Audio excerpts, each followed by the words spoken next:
Dog, Yeah. what in the Vita Blue Yeah, I'm Yellow like, who's Belly got the what elevator the music hell are going? you listening to? Friend of mine's on hold with somebody. Oh, okay. He's playing Vanguard and he's on hold with somebody. And speaking of all of that, Yeah. I've got a little story from this weekend that's going to crack all you guys up. Oh boy, I got a couple of my own. I do too. Considering the fact who we're celebrating today, Yep. I'm going to sprinkle in a few of them throughout the show. All right. All I got to say is, On your mark. Get get set. set. Let's go. I can't do it. We'll do it live. Do it live! I'll write it and we'll do it live! Mister, will you please wake up, wake up, wake up, wake up, wake up?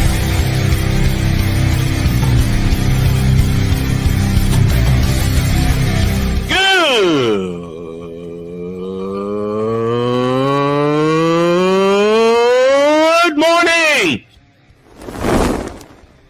Snowman here to all you Brock Purdy and San Francisco 49er haters. Shut up! I gotta thank you, Shane. I mean, whatever happened to the games where breaking 100 points was, I don't know, unusual?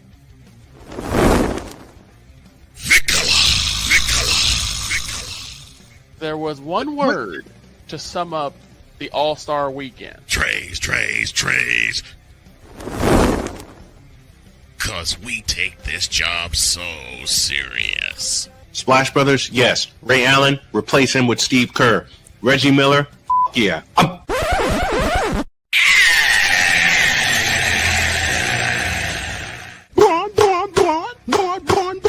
What in the all types of blue hell?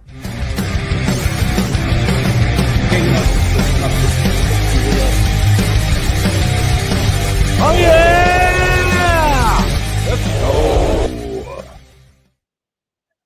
Woo! Let's get it.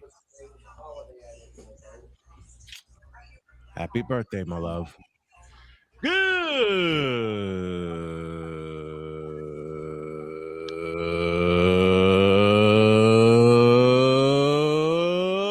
Good morning, and welcome to the Manic Birthday Monday edition of Snowman in the Morning.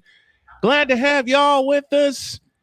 And Charles Adderley is the first one in the chat with us today. Deets is standing by. The Tar Heels force Game 3 in the College World Series, and the College World Series got it right.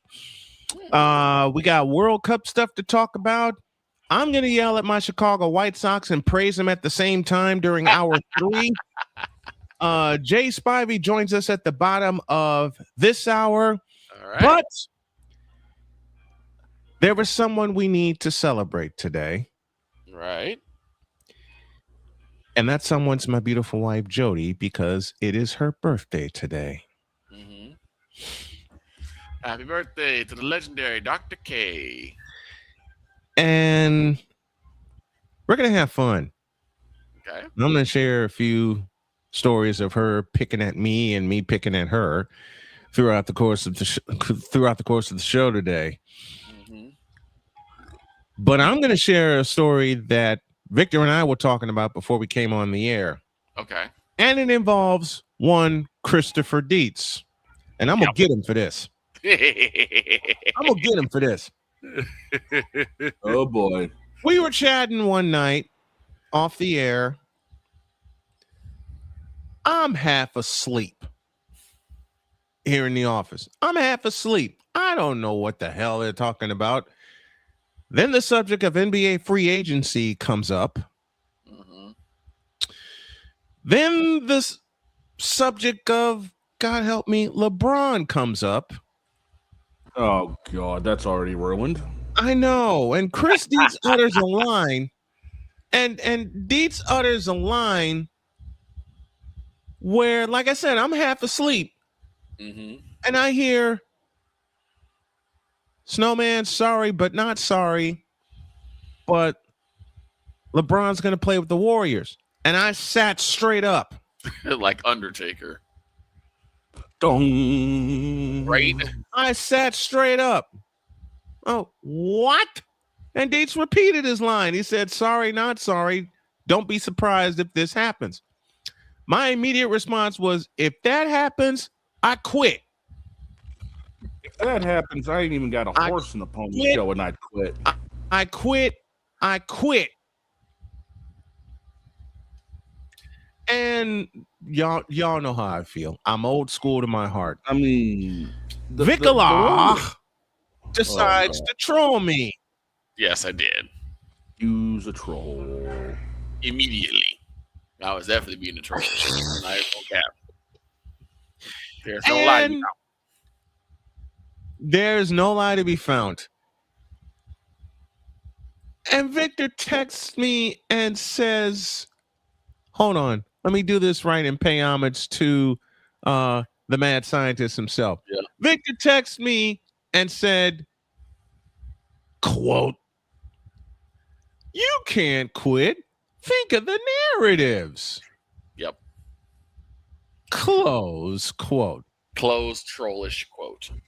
And just to mess with Victor, I got this. This moment of bronze sexual stupidity is brought to you by Hooked on Bronix. When you start talking like an idiotic bronze sexual, Hooked on Bronix can set you right. Call 1-800-YO-KANG. Real LJP, now approve all this. So, with all that, with all of that, you can't quit. Think of the narratives. I decided to call him. And I knew he was going to call me. That's the thing. Yep. I said, in 5 minutes, he's going to call me. And I couldn't help it. Nope. I was laughing. Victor picked up the phone and said, yes. And I said, you.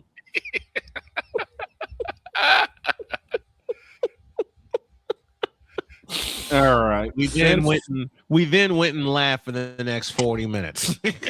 Yeah. Yes, All right. Since we've hit this topic early, yeah. I've got one for you guys. Oh, Lord. So I'm hanging out with my bro. We're flipping around YouTube.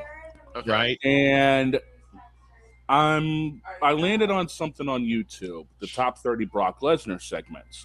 Oh, Yeah. So we're watching that and talking about his run through UFC, his 2 WWE runs, and we're talking about the ego that Brock has had from time to time. Mm-hmm. A friend of his in his ear, because he's got Discord up at the time, person goes by the name of Raven, chimes in out of nowhere as he's listening to all of this and says, oh, no. I wonder who's got the bigger ego, Brock Lesnar or LeBron James?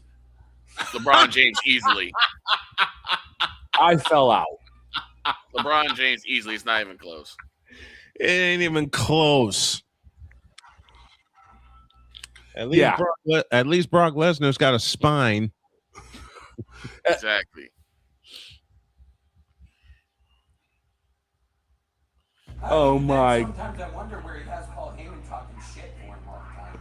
There's that too. Lord, there's that. Yep.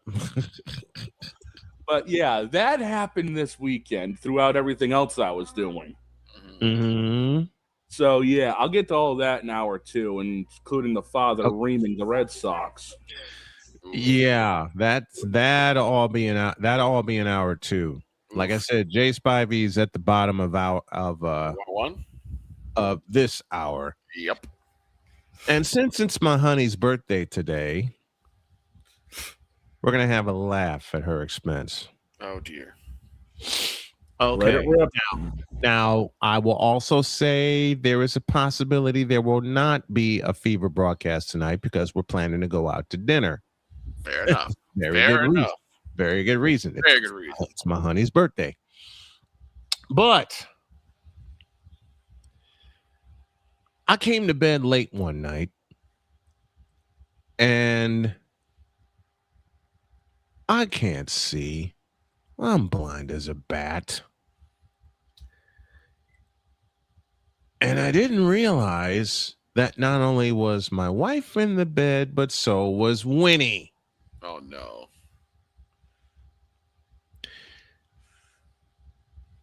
I'm exhausted. I lay back and I feel this little thing I feel this little thing trying to get free from under me. Jumps right on Jodi, wakes her out of a dead sleep. And Jodi's, what are you doing? What are you doing? I'm trying to come to bed. You realize you just woke Winnie up, right? Winnie shouldn't even be in here. And that's when Winnie let me have it. Yep. And to borrow a phrase that Victor knows very well, Winnie looks at me and goes, "Excuse the hell out of me." Right. Exactly.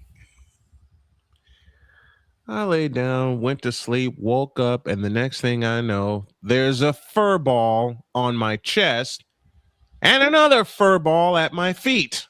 Oh, no. Winnie was on my chest. Binks was at my feet. Right. I tried to lean over and kiss Jodi, and Winnie's having none of it. Oh, Lord. Like, wow, that's my mama. Bitch, I was here first.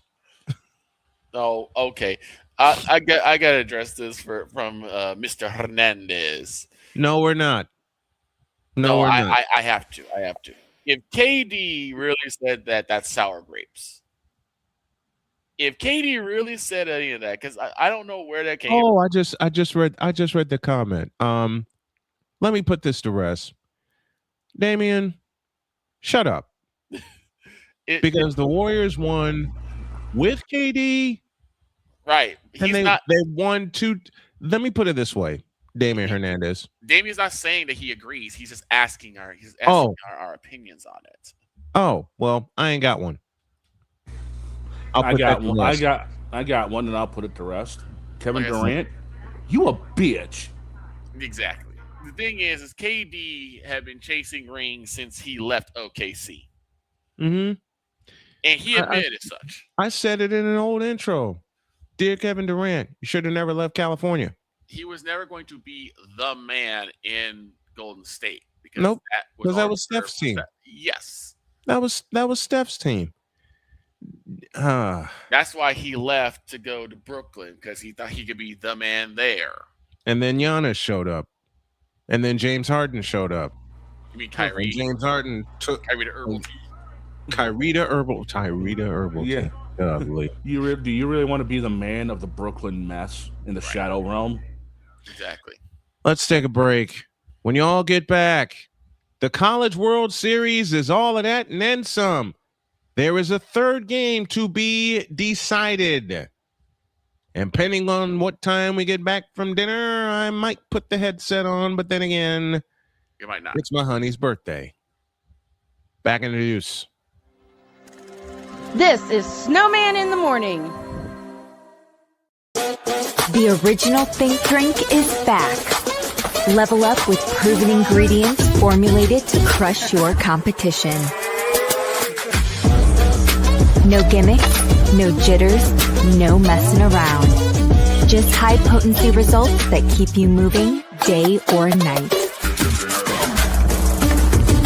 There's a new nerd in town, and we came to play. Nerd Focus. Smarter than energy. Here's an important message from the Diabetes Solution Center. Do you like pricking your fingers to test your blood sugar levels? No one does, but it's important to maintain your health. And now, by wearing a small remote device called a continuous glucose monitor, or CGM, you don't need to prick your fingers anymore. It's easy to use and helps you make more accurate diabetes treatment decisions. If you are testing your blood sugar 3 or more times daily, injecting insulin, or using an insulin pump, call the Diabetes Solution Center right now. And if you have Medicare or most major insurance coverage, you may be able to get a new CGM at little to no out-of-pocket cost. Shipping is free, and we'll even bill your insurance company for you. If you are testing your blood sugar 3 or more times daily, injecting insulin, or using an insulin pump, call the Diabetes Solution Center right now to learn how to end the painful finger sticks and get your own continuous glucose monitor, or CGM, at little to no out-of-pocket cost.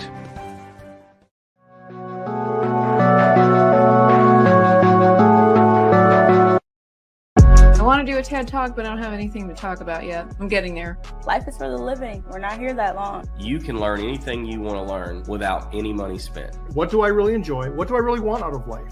I am your host, WIZE. Are you in a life holding pattern?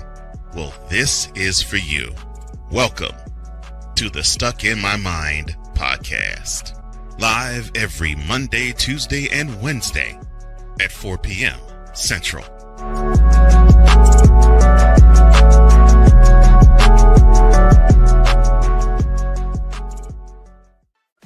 Drew Willingham.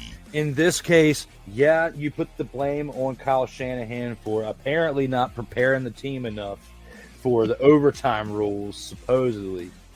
Cole Johnson. Peyton was considered the winner, and he was the darling of all darlings for Gerald. With a special appearance by Tyrone Alizé McDummy. Ain't nobody calling me. Text delete, delete, delete, delete, delete, delete. Join these two football enthusiasts as they give you total football talk.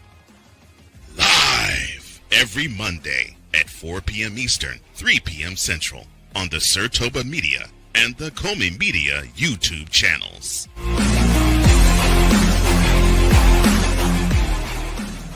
Cause we take this job so serious. I'm sorry, what are these things called? Spices? Spices, thank you. My brain went bleh. What in the all types of blue hell? This is Snowman in the Morning.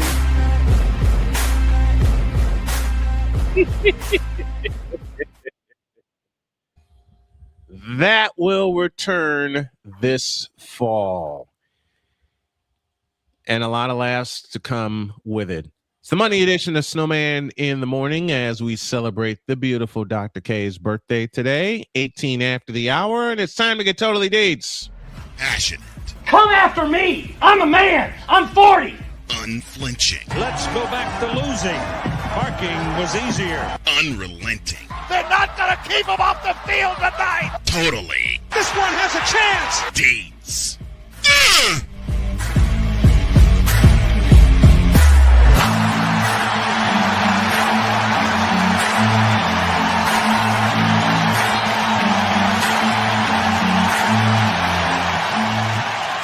That's not just a murmur, that's a full-blown fibrillation.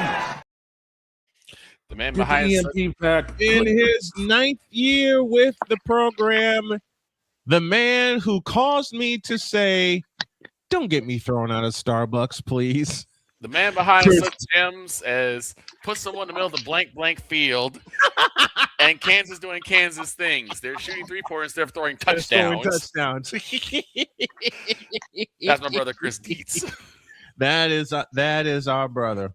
And you know what? Let me throw Dietz some flowers here, because Dietz came to me and he didn't ask to be on my show. He didn't suggest to be on my show.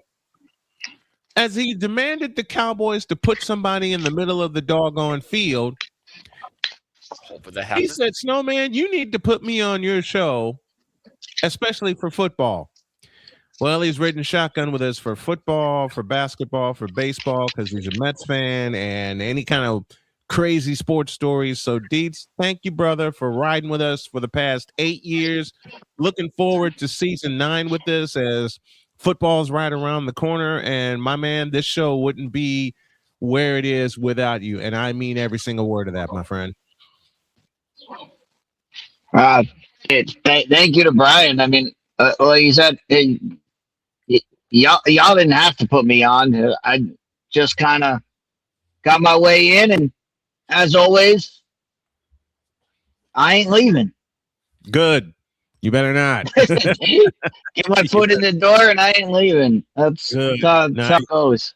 It's more than your foot is. Your foot's more than in the door. You're a permanent part of the crew, we love having you. I was listening to another one of our older shows, and we were talking about all the different teams that have like primetime games. Dietz broke it down to He such did. a degree about He did. the companies come in, the networks come in, they pick the games they want. They pick the best game, the second best game. Mm-hmm. And he said, this is why when people talk about why the Cowboys are considered the America's team, it's not really because we're winning. It's because we're on the TV every blank week. We're on prime time every single week. If it's not a 425, in the last 5 seasons, the Cowboys have rarely had a 1 o'clock kickoff. Right. And if it's a 1 o'clock kickoff, it's usually at the Giants or it's at the Redskins. Unless it's late in the season, flex scheduling can happen and they can move it to 425 or to Sunday night, but that's later in the season. Right. Deeds broke this down perfectly. And thinking about the last few seasons with the Cowboys, it's either a 405 game, a 425 game, or a Sunday night or a Monday night or a Thursday night. Yeah. It's always, how many did you say, Deets? 11 primetime games 11 for the primetime Cowboys this year? We have 11 scheduled right now. Yeah. And even that can change. And that's with two flex games that could be moved there. Right. So basically it's 11 out of 16 so far. 11 out of 17. And Deets just said a moment ago with 2 flex games there. And those and but you missed the obvious joke there. Okay. The Cowboys only play at 1 o'clock if it's the Giants, the Redskins, or the Texans, because nobody wants to watch the Texans. And you know what? That's true. It's only one of the only 1 o'clock games they have is against Houston. The last time, as a matter of fact, I actually have their schedule up. Okay. Get this: their 1 o'clock games, as mentioned, at Houston. Yep. At home for Arizona. Oh, we get to play on the road for Indianapolis. Oh my God! Oh boy! That's my first. And at home against Tennessee, and their Giants game out of the new year. And that's in Dallas. Yes, correct? It is. Everything else is 4 o'clock and beyond. Yep. Everything else is not only 4 o'clock and beyond. Every other game is 4:25. So it very well could be the game of the week because it's at 4:25. It's if it's 4:25, it's the game of the week. The game with the Indianapolis Colts. I'll answer your question, Deeds, because I know you're gonna ask. I don't know if she'll join me. It depends on her work schedule, but we'll see. Because I already, while I'm sharing funny stories about Dr. K, since it's her birthday, I'll share this one. She and my mother-in-law went to Kentucky one weekend. I remember this one. And I knew I had a loaded schedule. I had the 1 o'clock game with the Colts playing Tennessee, and I had a 4:05 game with the 49ers. So I said, you know what? Since Jodi's not here, I'm going to get some extra rest and get ready to call the 49ers game. Right. And if you're wondering why I'm sharing stories about Dr. K, it's her birthday today. So we're having fun. So I'm knocked cold. Okay. Jodi leaves and she says, I will call you when we get to Kentucky. I said, all right. Soon as she leaves, I hop into bed and I am knocked cold. All right. And you know I'm sleeping good when Lucy, God bless you, Lucy, was with me, and she hasn't budged. I turned my phone on just in case. Wouldn't you know it? Phone rings because I hear the song from Queen, You're My Best Friend, which is Jodi's ringtone. Right. Hi, honey. Are you doing the Colts game? No. Well, you need to do the Colts game because we can't find it. Baby, it's on the Colts radio network. Then came the line that sealed my fate. Right. We're in Kentucky. Crap. Oh, I jump out of bed. I get dressed. I come in here. Everything is set up. I'm rolling right along. And then my stomach starts to do backflips. And I'm like, now what? So I turn on the commercial package. I make sure I loop it. I run to the restroom. And Jodi later on tells me that she knew that I was in the bathroom. I said, how do you know I was in the bathroom? Because your break was longer than 2.5 minutes. By the way, boss, if you plan on calling that Indianapolis game, you'd be pulling a double because your 405 is Oakland, San Francisco. Tell me that's in Levi's. Yes, it is. Good. Napoleon ain't gonna like me, but screw it. Damian Hernandez. Yes, by the way, I said Oakland because F Las Vegas. It's Oakland. It's the Oakland Raiders. Okay. Just like it's the Oakland. They're not in Oakland. They're not in Oakland anymore. But it's the. I don't blame them. Nobody wants to be in Oakland. I know, but it's still the Oakland Raiders. It's still the Oakland Raiders. Damian, I think I'll address this question to Dietz because Dietz been wanting to talk about it, and we are going to get to this today. Damian Hernandez's question: I get why the quarterback from Texas Tech, Brendan Sorsby, shouldn't be allowed in the NFL, and I agree. But if we're going to kick him out of the league, why don't we ban Ridley and Jamo? I don't know who that is. I don't know who that is. Explain those two players. Go ahead. Yeah, explain those two players because they betted on games as well. Dietz, I'll see that to you. Well, let's let the dog first because dog asks explain. Yeah. No, I got to figure out who those two players are because this is the first time I know. of other two players Calvin Ridley is one of those two players. Yeah, Ridley. Okay, so Calvin Ridley. I don't know who the other player is. So, Damian, if you can clarify who the other player is, that will be great. Dietz, I'm giving it to you because I don't know, man. I'll give it to Dietz. Calvin Ridley is he's in the NFL. Like, the NFL don't have a non-gambling policy. Right. They're one of the only leagues that doesn't have a gambling policy. Right. So, that would be my guess is that you look at the NFL. The NFL is tied to a number of different gambling sites. So yeah, DraftKings. They really don't have a gambling. They don't have a policy in the CBA. Okay, I see who the player. I see who the player is. So, I see who the player he's talking about. Jameson Williams. Jameson from the Detroit Williams. Lions. Got it. Oh, okay. Yeah, that name sounds familiar. Yeah. And if I remember correctly, I believe Jameson Williams was hit and was suspended. So they're that's an NFL. That's an NFL. The NFL on suspensions is if you break the rules, goes to the suspension committee, and they would be against. And would Brendan Sorsby?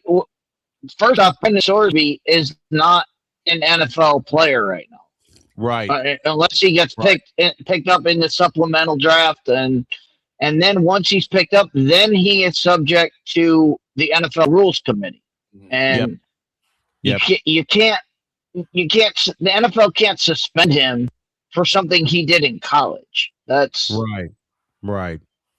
I mean that's overstepping the boundaries of what the NFL can do.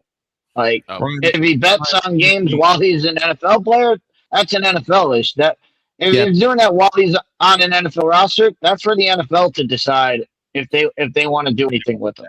Right. All right, we're due for a break. Ryan McCarthy says, "Good morning, Snow Crew. Happy birthday, Dr. K." Ryan also says Jameson Williams was suspended 6 games, as was Stanley Berryhill and Nicholas Pettit-Freer for gambling on team grounds. There we go. All right. Wraps or something?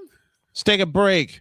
When we come back, Jay Spivey is with us, and the North Carolina Tar Heels have a winner-take-all tonight. Oh. We'll break it all down Why for is you. she probably happy at this point? Shut up. Back in the deuce. This is Snowman in the Morning. The original Think Drink is back. Level up with proven ingredients formulated to crush your competition. No gimmicks, no jitters, no messing around. Just high potency results that keep you moving day or night. There's a new nerd in town, and we came to play. Nerd Focus. Smarter than energy. Here's an important message from the Diabetes Solution Center. Do you like pricking your fingers to test your blood sugar levels? No one does, but it's important to maintain your health. And now, by wearing a small remote device called a continuous glucose monitor, or CGM, you don't need to prick your fingers anymore. It's easy to use and helps you make more accurate diabetes treatment decisions. If you are testing your blood sugar 3 or more times daily, injecting insulin, or using an insulin pump, call the Diabetes Solution Center right now. And if you have Medicare or most major insurance coverage, you may be able to get a new CGM at little to no out-of-pocket cost. Shipping is free, and we'll even bill your insurance company for you. If you are testing your blood sugar 3 or more times daily, injecting insulin, or using an insulin pump, call the Diabetes Solution Center right now to learn how to end the painful finger sticks and get your own continuous glucose monitor, or CGM, at little to no out-of-pocket cost.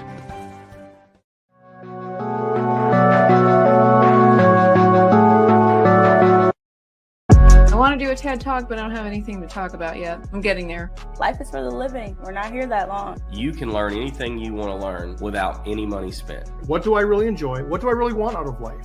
I am your host, WIZE. Are you in a life holding pattern? Well, this is for you. Welcome to the Stuck in My Mind podcast. Live every Monday, Tuesday, and Wednesday at 4 p.m. Central.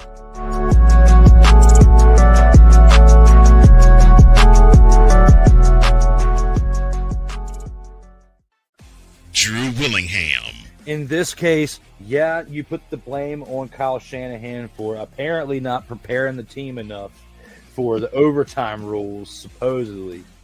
Cole Johnson. Peyton was considered the winner, and he was the darling of all darlings for Gerald. With a special appearance by Tyrone Alizé McDummy. Ain't nobody calling me. Text delete, delete, delete, delete, delete, delete. Join these two football enthusiasts as they give you Total Football Talk. Live every Monday at 4 p.m. Eastern, 3 p.m. Central on the Sertoba Media and the Comey Media YouTube channels.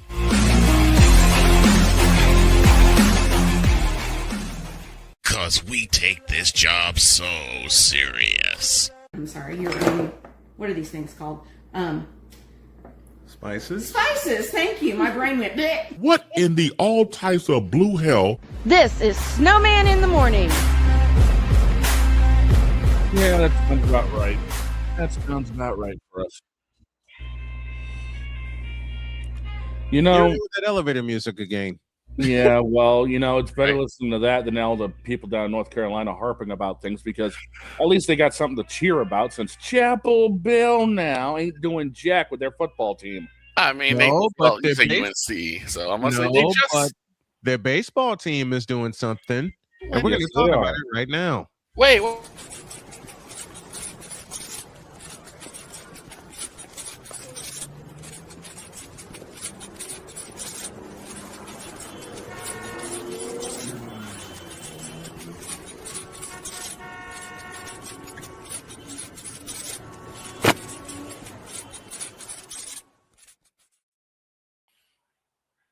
Bobby is with us. Good morning, Jay. How are you? What's up, guys? Good morning, Mr. Spivey. Hold on. Time out.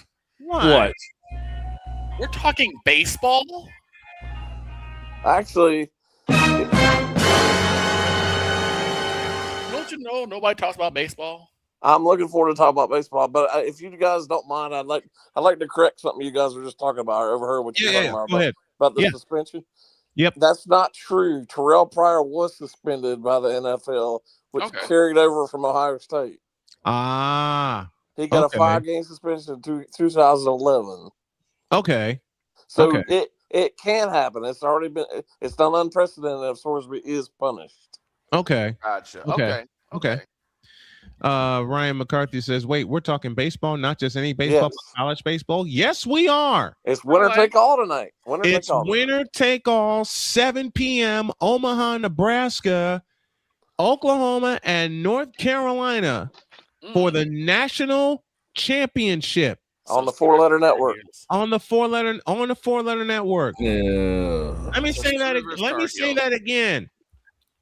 Oklahoma and North Carolina in baseball for the national championship. It's winner take all tonight. It's game 3 in Omaha, and wow.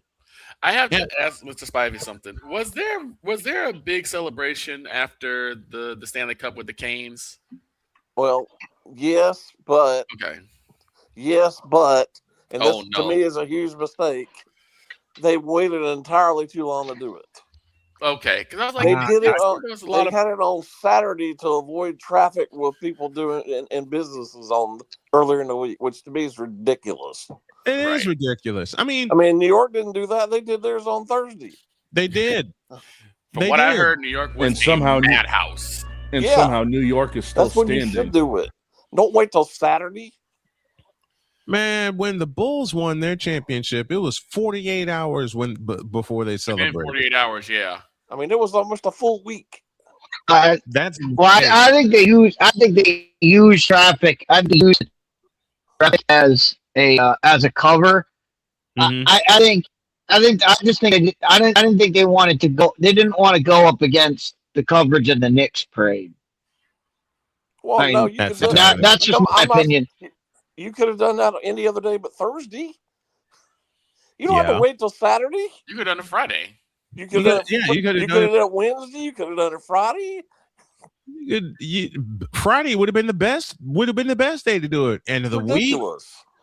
Friday would have been the best day to do it. End of the week. You're in the state capitol. It's a Stanley Cup. It's a Stanley Cup championship. I'm only asking because I didn't see a whole lot of like coverage. Well, that's why it's on Saturday. That's why. Okay, because I didn't see a whole lot of coverage of it, but I sure as sugar news saw everything going on. It's not like this happens every year. I mean, they haven't done this for 20 years. Right. Don't even get me started. Yeah. And now North Carolina with a chance to win the national championship in baseball. Yeah, man. So wait a minute. Do you think our favorite person knows there is a game tonight? I'm about to say. So wait a minute. So the chance that the Tar Heels will win a championship in baseball, and they already won a championship in hockey. The two sports that this individual does not want to cover are the ones winning champions. Meanwhile, the Panthers are nothing. The Hornets are really nothing. The Hornets are really nothing. The Hornets are the NBA version of the Cleveland Browns at this point. I'm like, the priorities of this individual are shot to you. I really wonder if he even knows there is a game tonight. I don't think he I'm willing to bet you he doesn't. And if he does, I bet he doesn't know a single player on the team. He's fired. Nope, he doesn't. Fired. And he has no clue who the head coach is. He's got nobody's getting fired. He's got no clues. He has got no clue about this team, period, because after losing 9-3 in game 1, they took it to him beginning in the 3rd inning yesterday. And thank you, Dietz, for pointing that out to me, because I was watching that and like 3 other games going on. Now we got a winner take all tonight. And I'm willing to bet you, like Jay just said a moment ago, there's a certain individual who not only begged Jay and I not to talk baseball on my program, but basically forbade us from talking. He forbade us from talking baseball. And to share this story, you know what we did every week? Talk baseball. We talk baseball. As all the time. The only time he allowed it, and I put the word "allowed" in quotes, was the passing of Hank Aaron, right? Was the passing of Henry Aaron. He told us that on the air that day. He did. It's weird to me. It's weird to me that would be the only time that you would talk about when someone's passed. Not talk about all the legends. And it was like he got on there and he says, "I feel like we need." He said, "We don't normally talk about baseball on this show, but I feel like we need to talk about the death of Hank Aaron." When he said that, when he said, "Wait a minute." When he said we normally don't talk about, look at dates. Look at dates. You can't make this up. You can't make this up. For those of you that can't make this up, man. For those of you that are listening on our radio stations, Dietz had this look on his face. He face palmed. He did. He face palmed. Where is the Iron Sheik when we need him? Exactly. When he's probably covering that. He loves wrestling. Yeah. He loves wrestling. When he said we normally don't talk about baseball on this show, on my show, right? Gentlemen, what's one of the chief sports I talk about here? Baseball. I think that's baseball. Last I checked, we're almost midway through the baseball season. It's time to talk about baseball. It's not curling yet. It ain't. The day we talk about curling, man, is the day I'm going to be on this show drunk.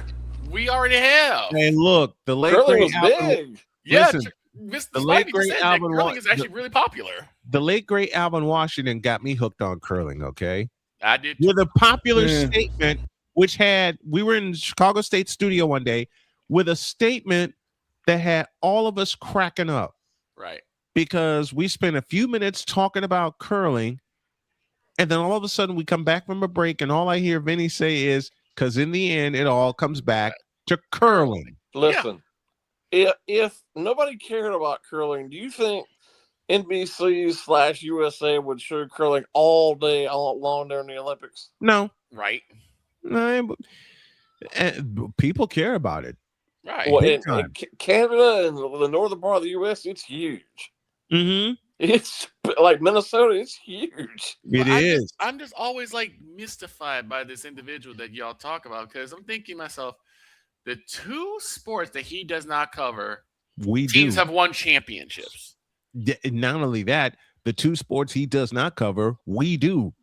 Or not one is going. One could win a championship tonight. I bet you. Oh, yeah. And again, I don't listen, but my guess is if he does mention it today on one of his plethora of shows, he won't have a clue who anybody is or the head coach.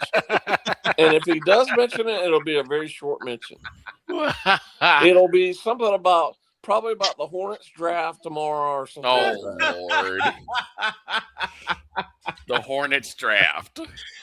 Meanwhile, we're talking a champion in the Carolina Hurricanes and a possible champion in the North Carolina Tar Heels in baseball. Right. Which he supposedly roots for. Right. He doesn't. Okay. I explained this before. I will explain it again. If no one in the area likes baseball as much as Jay and I do, how come half the people in the area are fans of the Atlanta Braves? Yeah, me. Good point. Because I can tell you, when Jodi and I lived in North Carolina, and Jodi admitted to me Jodi said to me, I don't like baseball. But I talk to a lot of people, and it's either they either love the Atlanta Braves or the Tampa Bay Rays. Most of the time, it's the Braves. The Rays? Where do you hear that? Raleigh. I heard it in Raleigh. The Rays. God, I've never heard of a Ray fan. But they're in the bars drinking the beer. In all seriousness, it's all Atlanta Braves.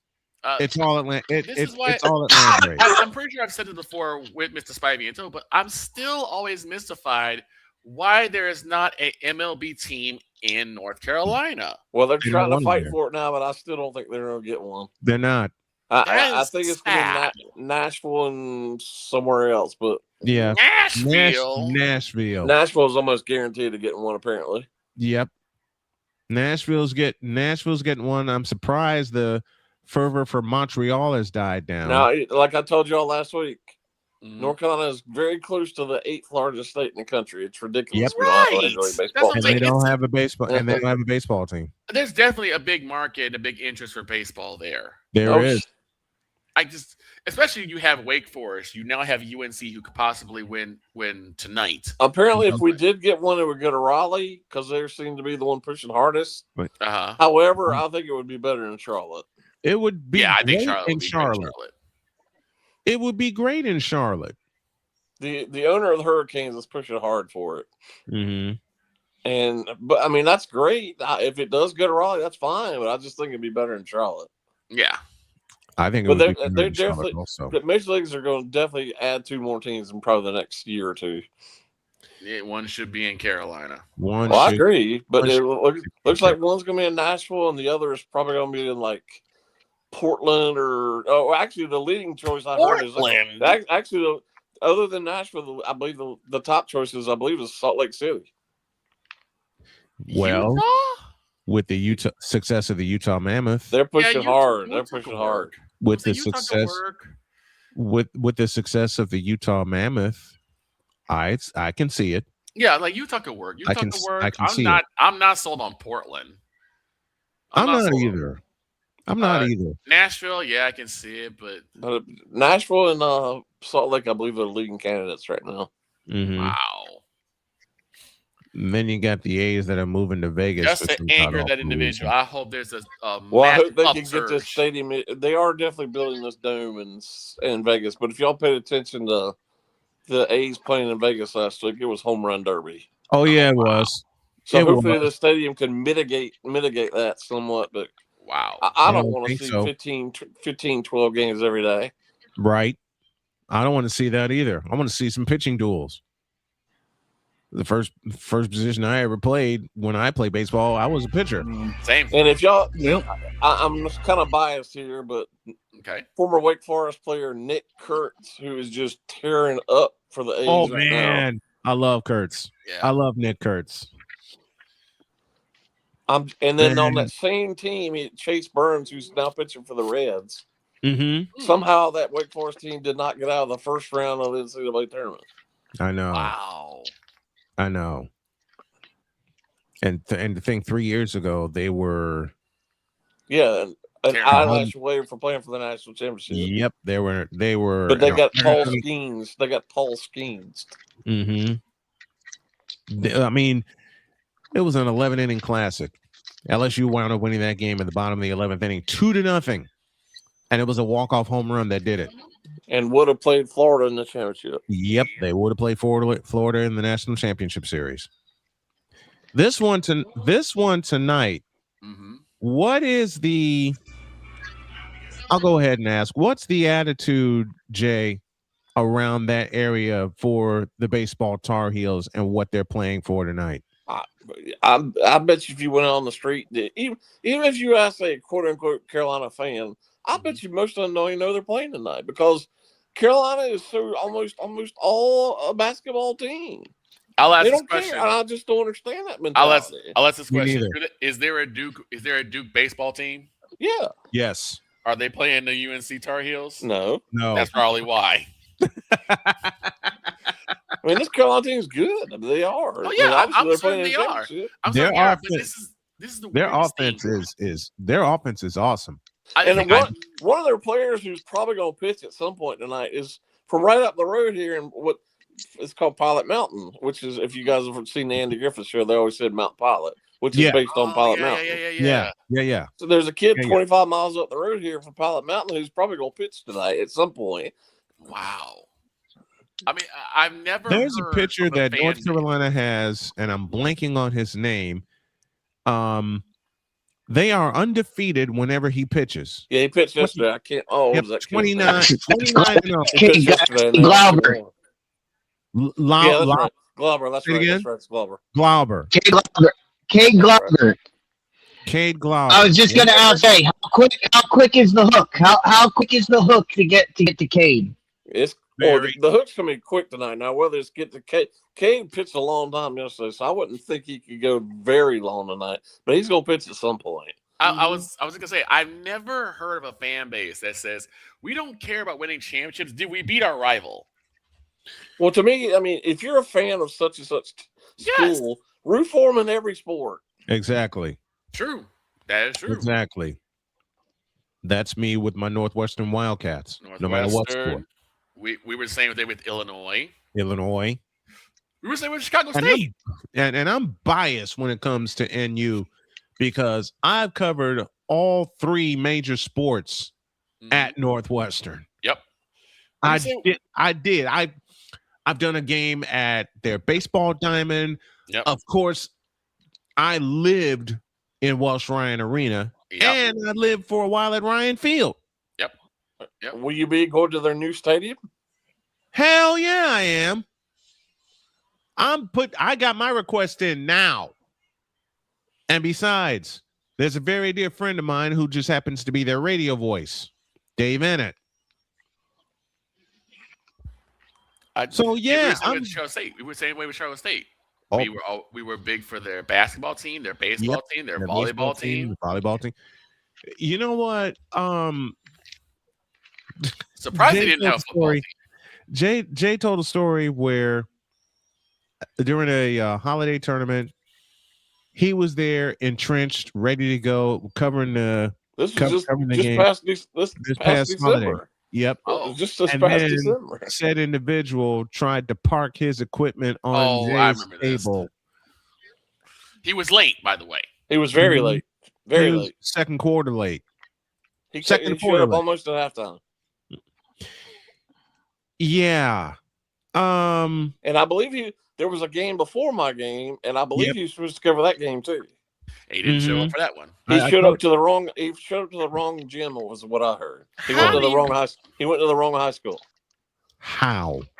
He thought the tournament was somewhere else. How?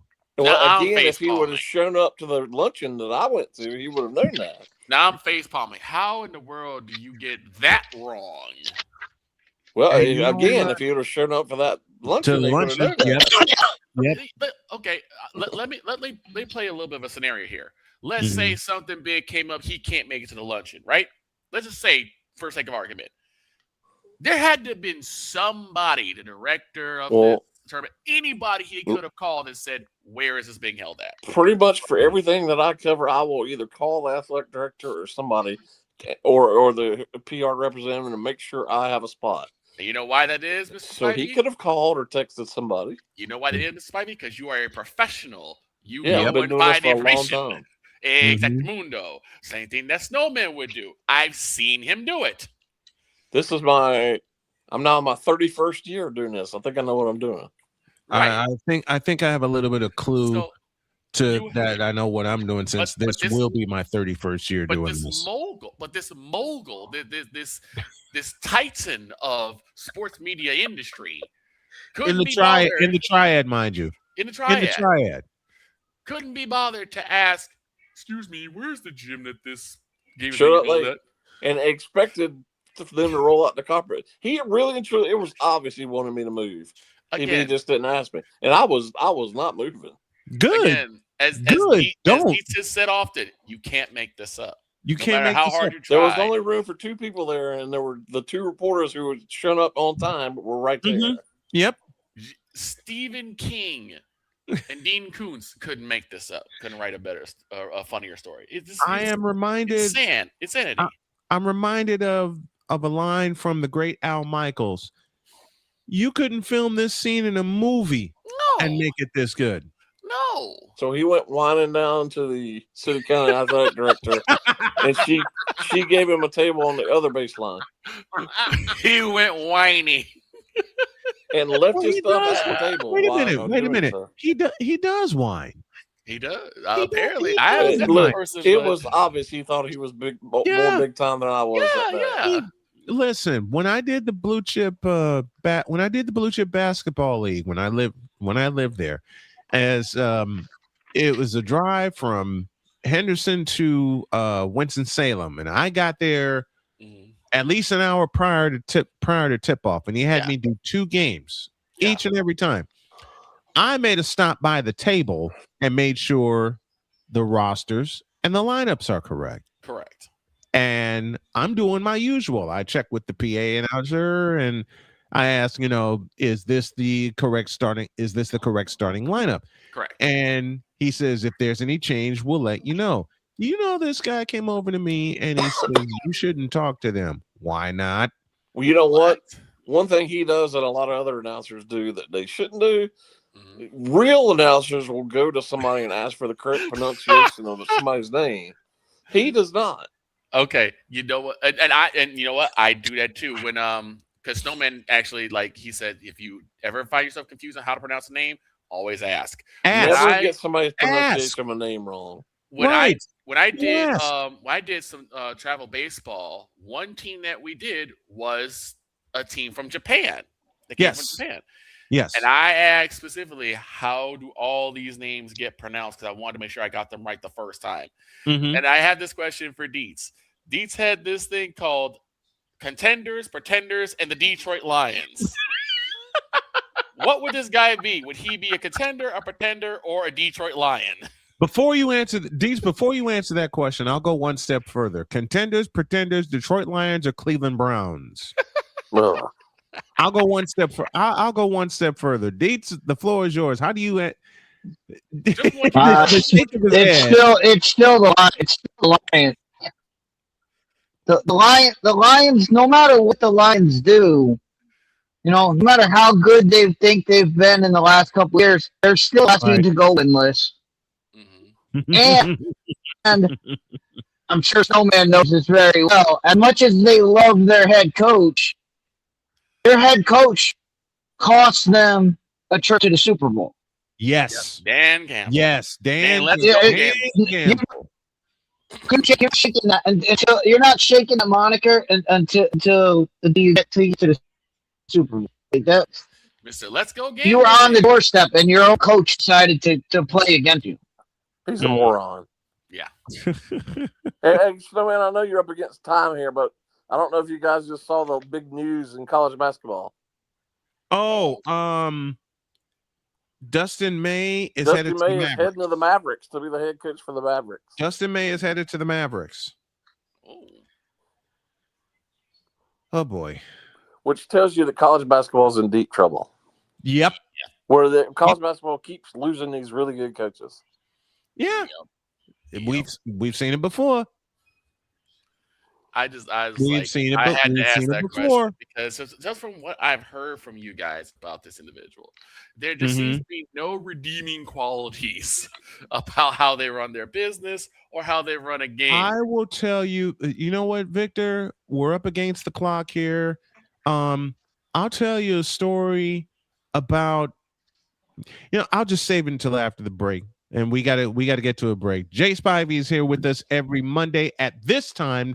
Bottom of hour 1 is when he will join us, and it's permanent and it ain't changing. But Jay, thank you very much for joining us, and thank you for 4 years of being on the show with us. Looking forward to the 5th season with us. Thank you, my friend. All right, guys. Baseball. Appreciate it, Jay. All right, Jay. Enjoy the game tonight.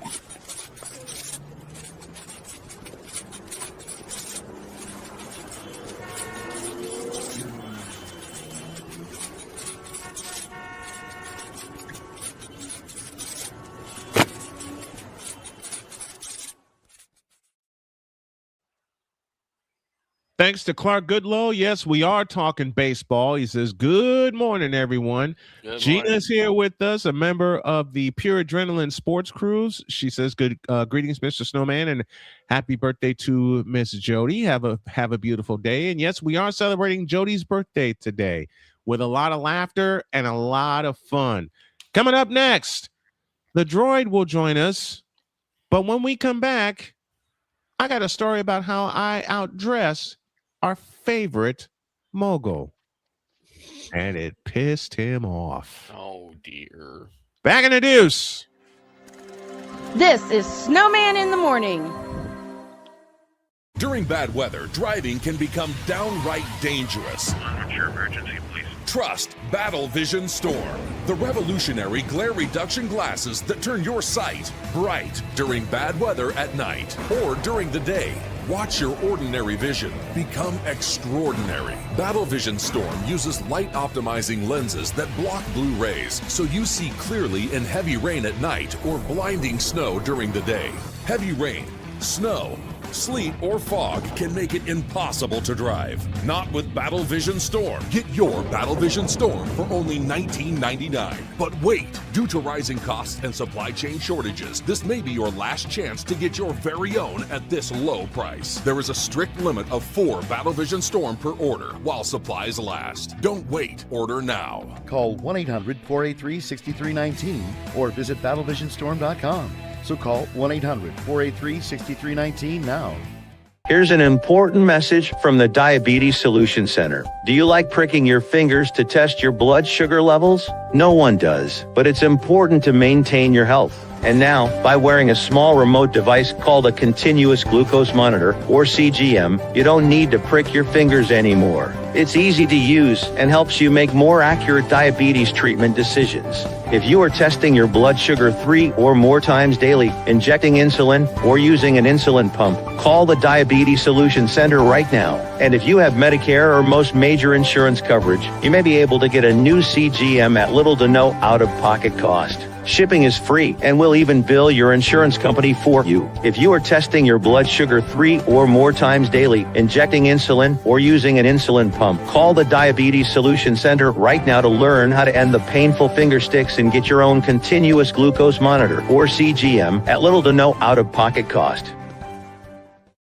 Whether it's news, the largest egg producer finds bird flu in chickens at a Texas plant, weather, devastating tornadoes rip through the heart of the United States, inspiration, a breast cancer survivor completed the journey of chemotherapy and now begins a future one of matrimony, or sports. Michael Jordan is shown on a photo with Diddy. LeBron James has a video extolling the virtues of a Diddy party. This has been yet another beating a dead horse presentation. We got you covered. BS3 Network, in association with Comey Media Incorporated, proudly present The Morning Shift with Cole Johnson. Live every weekday at 8 a.m. Eastern, 7 a.m. Central.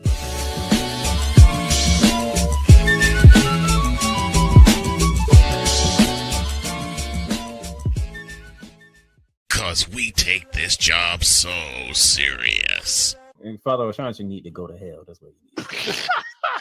What did Father O'Shaughnessy do? I quit. We're done here. I'm done. We're out of here. What in the all types of blue hell? This is Snowman in the Morning. I still don't know what the hell I did to get told to go to hell.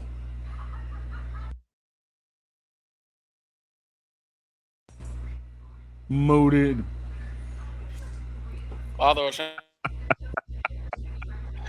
It's Father O'Shaughnessy's fault that I came back mooted. 11:04, and we owe you an ID. This is Snowman in the Morning. Broadcasting live in your region, across our nation, and around the world, this is Snow. Wait a minute. Try that again. 11:04, we owe you an ID. You're listening to WQVZ, 1700 AM Mission Radio. Broadcasting live in your region, across our nation, and around the world is Snowman Multimedia. We need to see it. Put somebody in the middle of the. In the end, very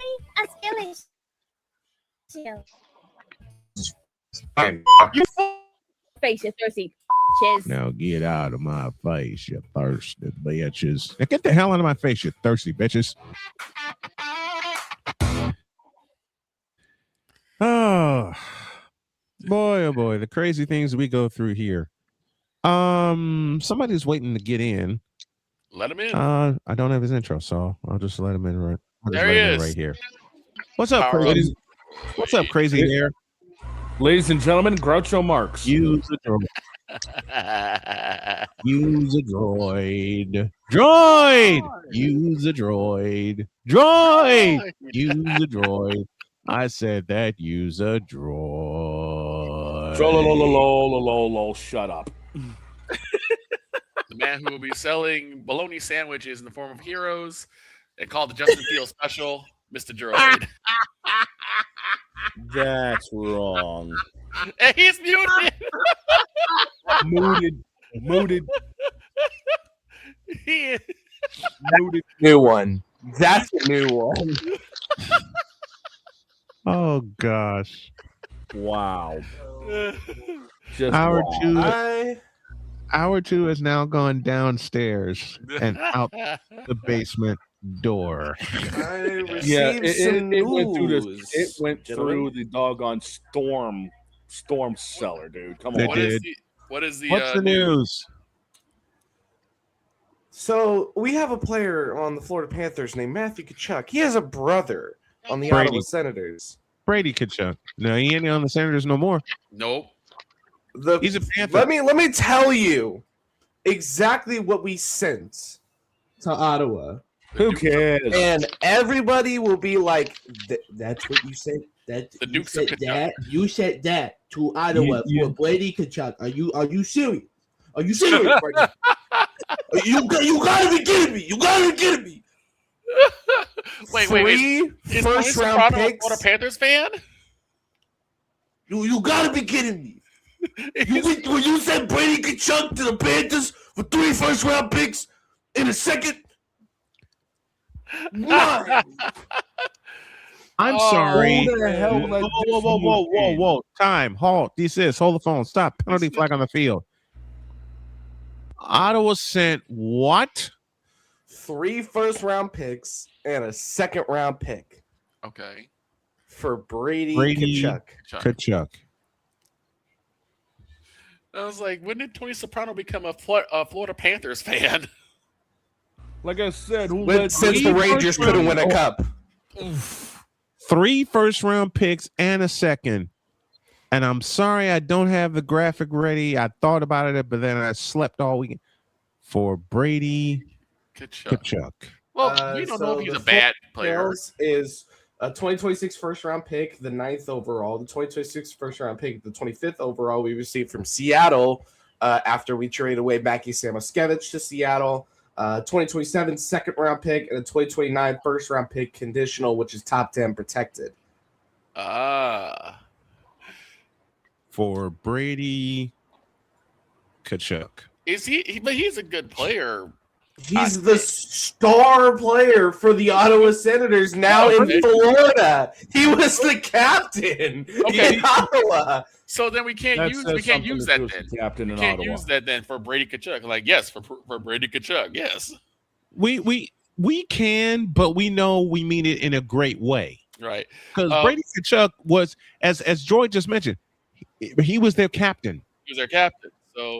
So Ottawa gets 3 first-round picks for their captain. Ottawa's not. I feel like there's a new graphic. You traded who? Right. And you're in it. Because You traded who? Because yes, Or should I Ottawa. do that? It Or is should I you. do the Soprano button? What did you trade? I need to have, you know what, Joy? You need to record that and send it to me. Why? Because I need yes, to turn Ottawa, that into it a is video. you. I need to turn that into a video. I got nothing. Deet's pulling the complete Hulk Hogan and no selling. He no sells it. Because yes, Ottawa, it is you. And the funny thing is, Wait, the way I got found something. out The about way you this found out trade was Uh-huh. from Mr. Alex himself, A Pizzle. Pizzle. A Pizzle sent it to me on Twitter, and I was just shocked. And I thought he was BSing. I thought he was You thought he was bull. trolling. So I looked it up, and I was like, "Oh, we actually got Brady Tkachuk! Oh my god!" If you ask my parents, because I still live with my parents, my lovely folks, I screamed, "Oh my god!" And my mom thought there was a spider or a snake in my room. So I just got a message from the Ottawa Senators. They say the following: well, that trade bleeping sucked. And I got a message from the Florida Panthers. I said besides that, I'm getting a wire here. The Florida Panthers just sent the Ottawa Senators a text message, and it says, You like that? You like that? 2 Chainz cousins. Meanwhile, the Ottawa Senators, in realizing what they gave up and received, are going, Are you kidding me? And Oh, hell no. Yeah. But the thing is, like, in the long meanwhile, run, I've got a lose this letter. trade. I just got a telegram from the Boston Bruins, and they're like, "Okay, who cares?" You should care because we're in the same division, buddy. You are in the same division. No. I got something even better. Imagine being a Patrice Bergeron back in Boston, and you see a Florida Panther, Matthew Tkachuk, and Brady Tkachuk skating right towards you. You know what? I got something even better. I have Dietz's reaction in verbal form right now. I can't play the whole thing, but I can play part of it. Jesus Christ. Not only that, with the complete no sell of this thing, Dietz is sitting there going, I ain't got no time for this bullshit. Right. The Ottawa Senators throws to Jesus Christ. Jesus Christ. And also, I wanted They need to say put somebody in the middle of the blank rink. In football news, unfortunately, we have somebody who passed away in Liga 1 in France. Stade Bressois, 29, announced that their manager, Eric Roy, passed away at the age of 58. One of the greatest managers I ever saw. He took a small Brest squad and took him to the UCL twice. Wow. Dietz, what are you doing over there? He's making sure that what my information is correct. He's like, Ottawa Senators. What? He's making sure that the Cowboys put someone in the middle of the doggone field. And right now, I'm looking at my SEC review. Oh, Damien, you're not right. Oh, Damien. how many games there are? How many games there are in the SEC this year? It's wild. Damien, you're not right. I didn't do it. What is a way to like describe this trade the best way?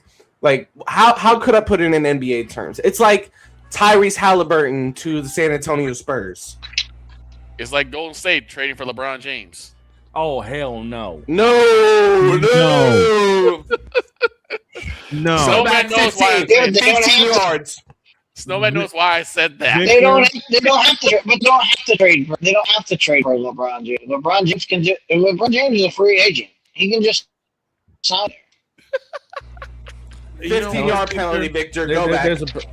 There's a penalty on the field. Unsportsmanlike conduct. BS.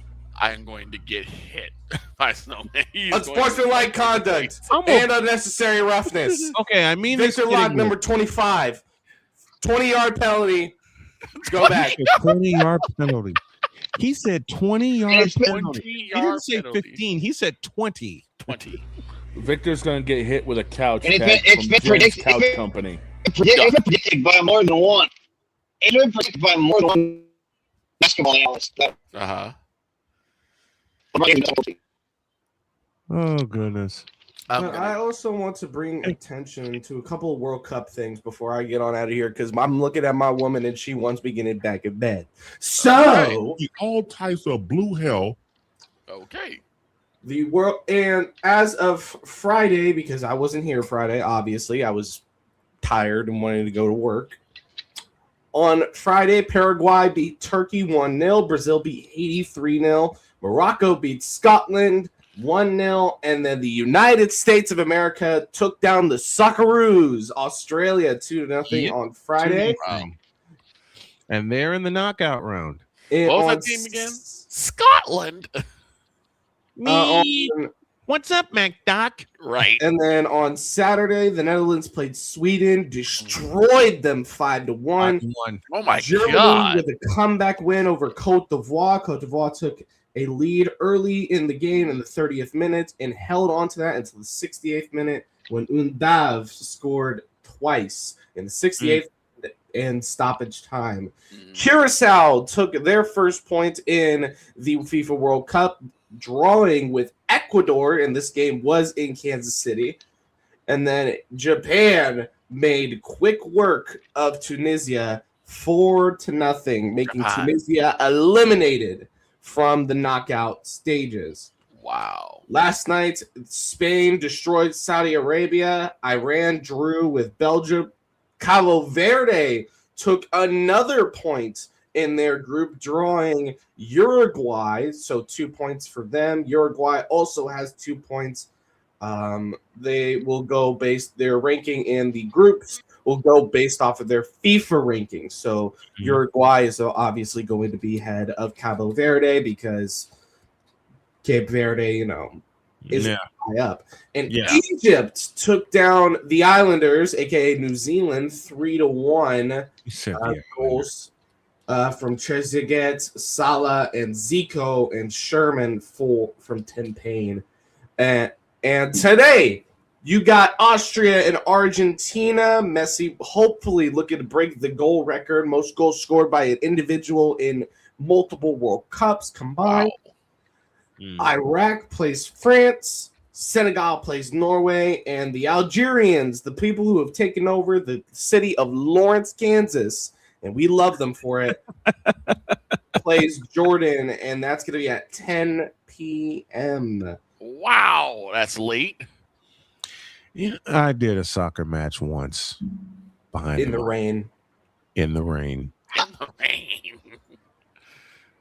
I was dry. How do you tell stories of the World Cup and not even tell the biggest score of the World Cup? And that is the 40-year-old goaltender for Cape Verde? No. The country of Scotland versus the city of Boston. All right, so drank Boston. They went to the pub and the pub ran out of beer because the Scottish.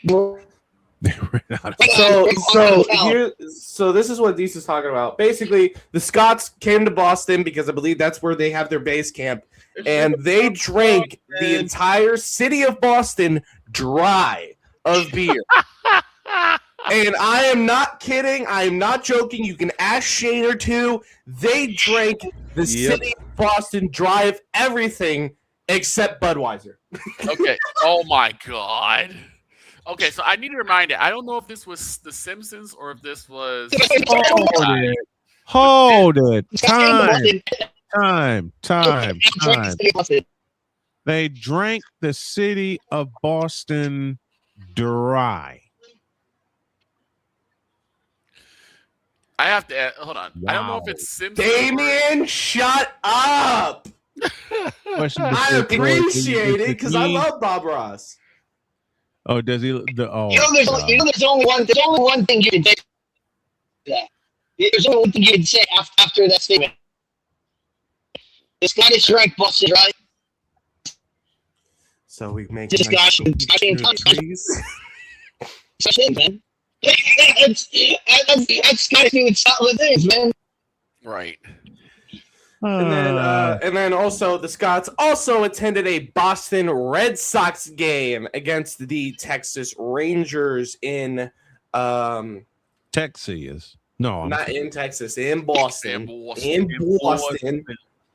I just forgot Fenway. Right. Fenway How Park. can you forget Fenway Park? And then they did their chants. It was lovely to listen to here. And it proves that, and I saw this funny tweet, and I got to repeat it. because it's like the World Cup makes it look like we're just children and our parents hate each other. Sweet Jesus. Get the heck out of here, Droid. Droid joining us there on the program. Sweet Jesus. We need a break. Drank Boston Dry. Good grief. Speaking of Boston, oh no. When we come back, Father Sean O'Shaughnessy. What? Oh, hell no.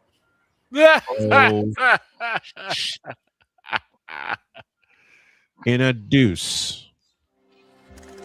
This is Snowman in the Morning. The original Think Drink is back. Level up with proven ingredients formulated to crush your competition. No gimmicks, no jitters, no messing around. Just high potency results that keep you moving day or night. There's a new nerd in town, and we came to play.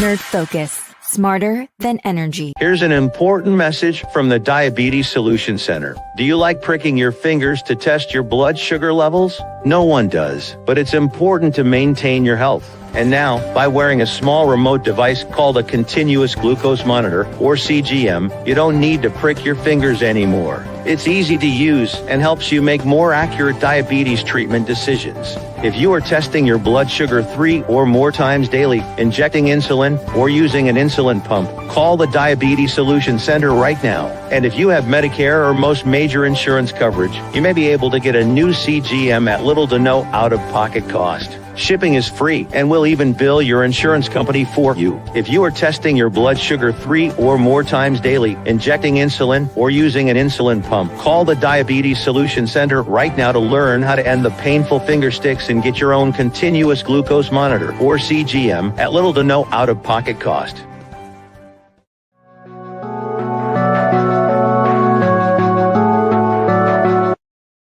I want to do a TED Talk, but I don't have anything to talk about yet. I'm getting there. Life is for the living. We're not here that long. You can learn anything you want to learn without any money spent. What do I really enjoy? What do I really want out of life?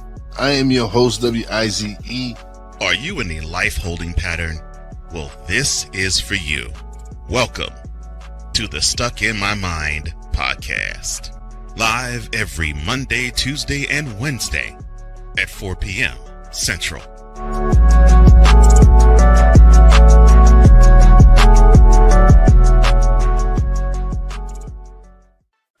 Drew Willingham. In this case, yeah, you put the blame on Kyle Shanahan for apparently not preparing the team enough for the overtime rules, supposedly. Cole Johnson. Peyton was considered the winner, and he was the darling of all darlings for Gerald. With a special appearance by Tyrone Alizé McDummy. Ain't nobody calling me. Text delete, delete, delete, delete, delete, delete. Join these two football enthusiasts as they give you total football talk. Live every Monday at 4 p.m. Eastern, 3 p.m. Central on the Sertoba Media and the Comey Media YouTube channels.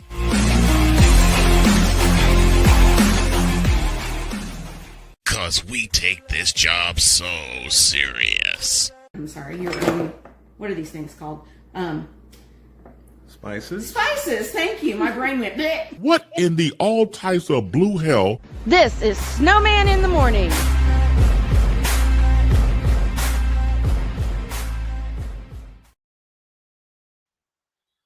$25 after the hour now, and he was here. Okay, I promised a story where I outdressed my competition. Yes, go ahead. Here's what happened. We were living in Carolina, and he asked me to do a game at his alma mater, East Forsyth. Wait, what? Hold it. Time. Hey, dog. What you need? You're going to love this one. Time. Just a moment. Just a moment. Let me bring Time. Dog in on. Not yet. Let me bring Dog in on the story I was going to tell. You mean to tell me? I teased a story earlier in the show about how I outdressed my competition, and the competition was the supposed mogul of the triad. He asked me to do a play-by-play call at his alma mater. Now you go ahead, Victor. Do you mean to tell me that you outdressed this mogul at his own alma mater? Yep. And he allowed it? You know what he asked me? Go ahead. He asked me, and give me I this know button. the answer. I know the answer. Give me this button. He, on more than one occasion, I'll say that, on more than one occasion, he asked a question of me. Okay. And the question was, quote, why do you wear a shirt and tie when you're doing games? Close quote. Now, before anybody on this panel answers that question, this comes to mind. So I realized that I think even though it's not advertised, right, there has to be a place for stupid people. We don't know because we're not stupid, so we don't know anything about it. It's like a secret club society. Oh my gosh. So I come to the conclusion that he graduated from SU, stupid university.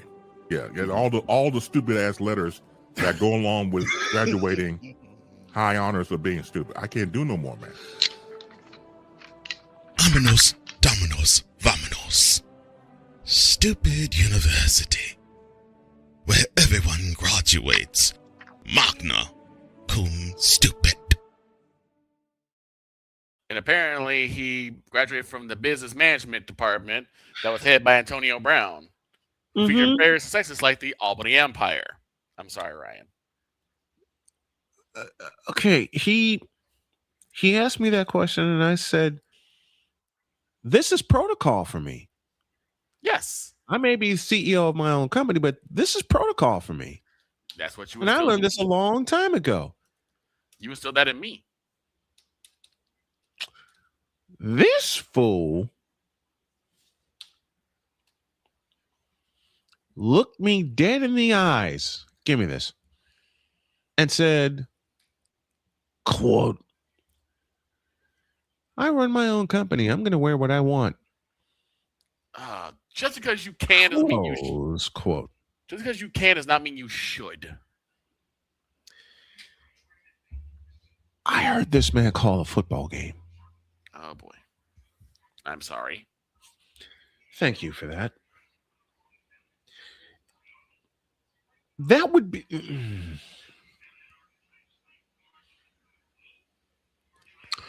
I can't think of a good comparison. Because there ain't none. No. There's no comparison. I heard this man call a football game. End of sentence. Yep. What did he do? Sound like the Swedish chef? Bork. Shut up. Get out of my head, Victor. Hey, Dog started it. Did he sound like the Swedish? Did he sound like the Swedish chef? Let me answer that question this way. On the many times where all of you guys have seen and heard me do a play-by-play call, be it alternative or live in the booth, did it ever sound like a conversation without paying attention to the game? No. It's more like how like wrestler announcers do it, where they kind of weave in what's going on in the ring and tell stories at the same time. JR was one of the best at it. Yeah. Absolutely. Which you can do. Exactly. If it's a television call, right. Yes. But when you're doing radio, because the audience cannot see, you got to paint the picture for them. You have to you have to draw the picture. The color paints the picture, but you have to draw the picture first. That's what play-by-play does. Ken Squire on MRN. Yep. Ken Squire. Jeff Joniak. Jim Durham. The late 80s Boston Celtics broadcast team. Johnny Most. Matt Taylor. Wayne Larrabee. Caglione up here when he was with the Red Sox. Mm-hmm. Here's one for Dietz. The great Howie Rose. Right. Longtime voice of the New York Mets. Right. The late great John Sterling. You paint. That's right. You could do a simulcast all you want, and it was Jim Durham and Johnny Kerr, and watching Sports Vision that taught me about the simulcast era. Right. The first simulcast era. Mm-hmm. Because if you think about it, everybody's got a YouTube channel now, and everybody think they has a voice and all kinds of things like that. I actually have 4 different radio stations. Mm-hmm. Okay. When I did a play-by-play call for this guy, for some reason, and it wasn't just that game at East Forsyth, it was the Blue Chip tournament where he first discovered my skills as a play-by-play announcer. And you wonder why I put the air quotes in there. Like I said, just because you can't doesn't mean you should. You can drive down I-94 drunk with a blindfold on. Doesn't mean it's a good idea to do. It doesn't mean it's a good idea to do. The game I had happened to go overtime. And yes, I got excited because the kids gave me a great game to call. Right. You enjoyed the game. You know, this man said to me, I've never heard an announcer like that. Have you heard announcing, period? I looked at this man and I'm thinking, are you kidding me? No, he was not kidding you. He was not kidding. Dietz, I beg it. He was not kidding. He said he never heard an announcer like that until he heard my call of a blue chip basketball league game in Winston-Salem, North Carolina, when I did exactly what I trained myself to do 31 years ago. I mean, again, you can't make it up. Dietz, I copy you from earlier in the show today. Facepalm.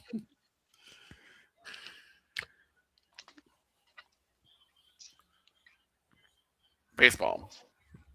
Here, give me. Oh, come no. here. Where are you? Where are you at? I gotta do something for Dietz and for myself. Okay. Okay. Because I've 3 decades I've been at this. Okay. Mm-hmm. And I plan to do this and make a whole ton of money before I go 6 feet under. Right. Right. That's my goal. Matter of fact, the birthday girl was kidding around with me. She says, she says, what are you doing? I said, I'm on a break.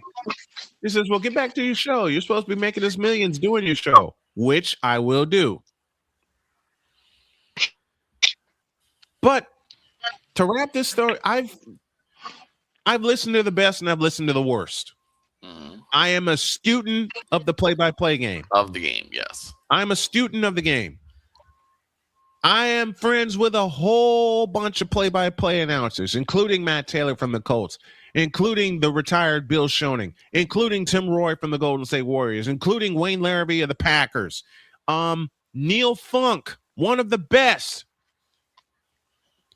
And it was this voice that started it all for me. Michael on the drive across the lane, turnaround shot, got it, 63 for Jordan.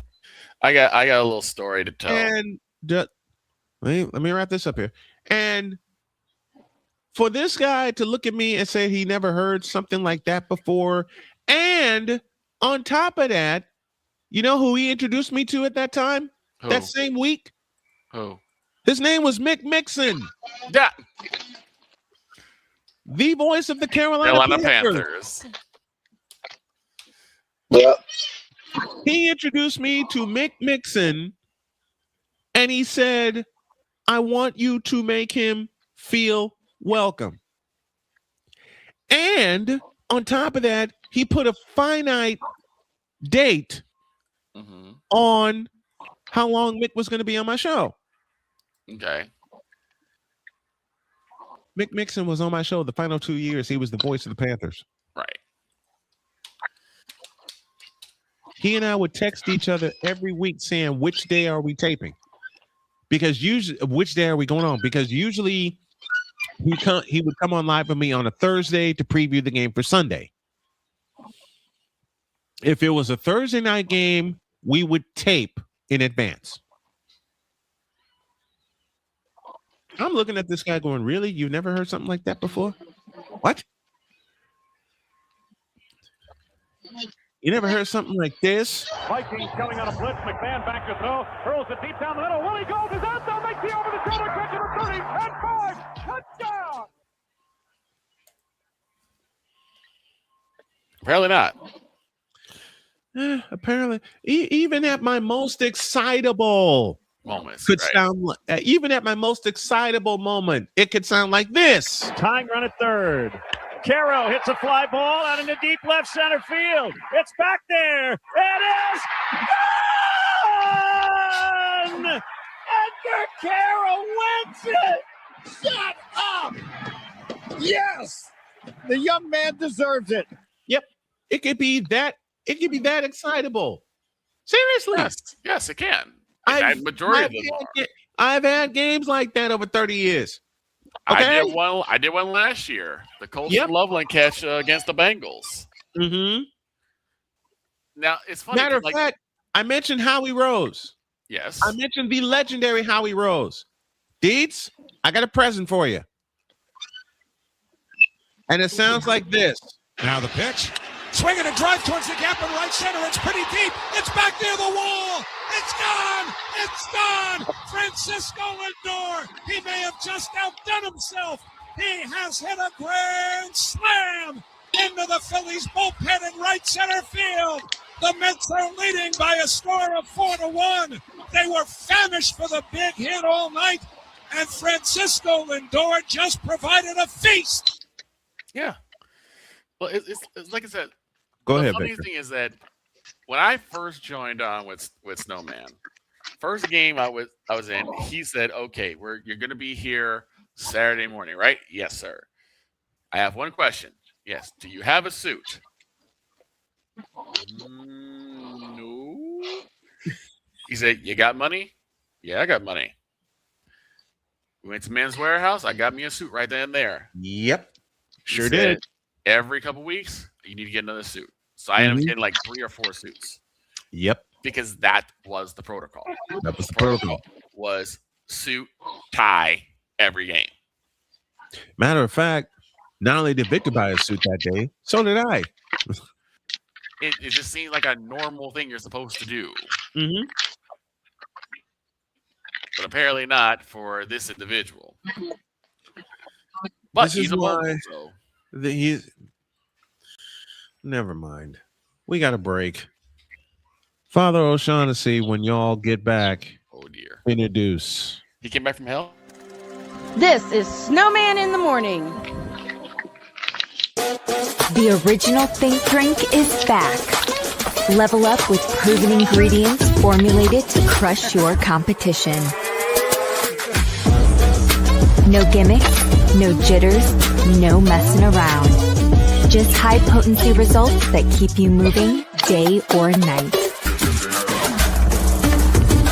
There's a new nerd in town, and we came to play.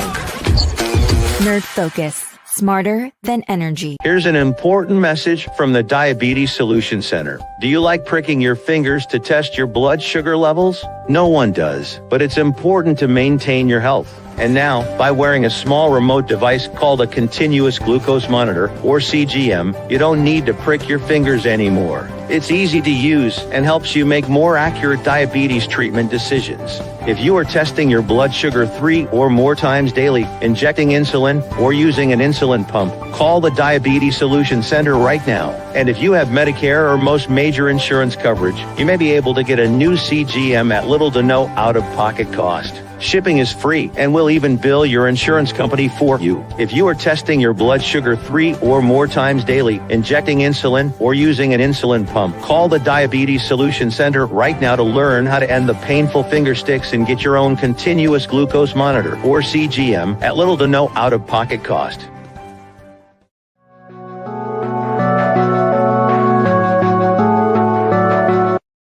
I want to do a TED Talk, but I don't have anything to talk about yet. I'm getting there. Life is for the living. We're not here that long. You can learn anything you want to learn without any money spent. What do I really enjoy? What do I really want out of life? I am your host, WIZE. Are you in a life holding pattern? Well, this is for you. Welcome to the Stuck in My Mind podcast. Live every Monday, Tuesday, and Wednesday at 4 p.m. Central.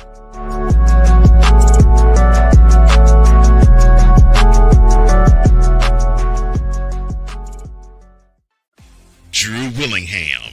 In this case, yeah, you put the blame on Kyle Shanahan for apparently not preparing the team enough for the overtime rules, supposedly. Cole Johnson. Peyton was considered the winner, and he was the darling of all darlings for Gerald. With a special appearance by Tyrone Alizé McDummy. Ain't nobody calling me. Text delete, delete, delete, delete, delete, delete. Join these two football enthusiasts as they give you total football talk. Live every Monday at 4 p.m. Eastern, 3 p.m. Central on the Sertoba Media and the Comey Media YouTube channels.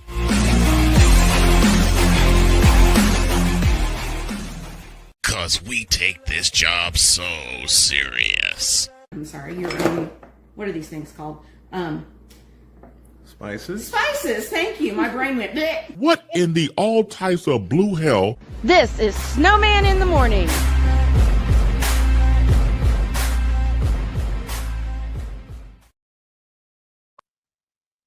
I have fun cutting those every single time. 43 after the hour, celebrating my beautiful Dr. K's birthday. And ladies and gentlemen, it is now time for a message from Father Sean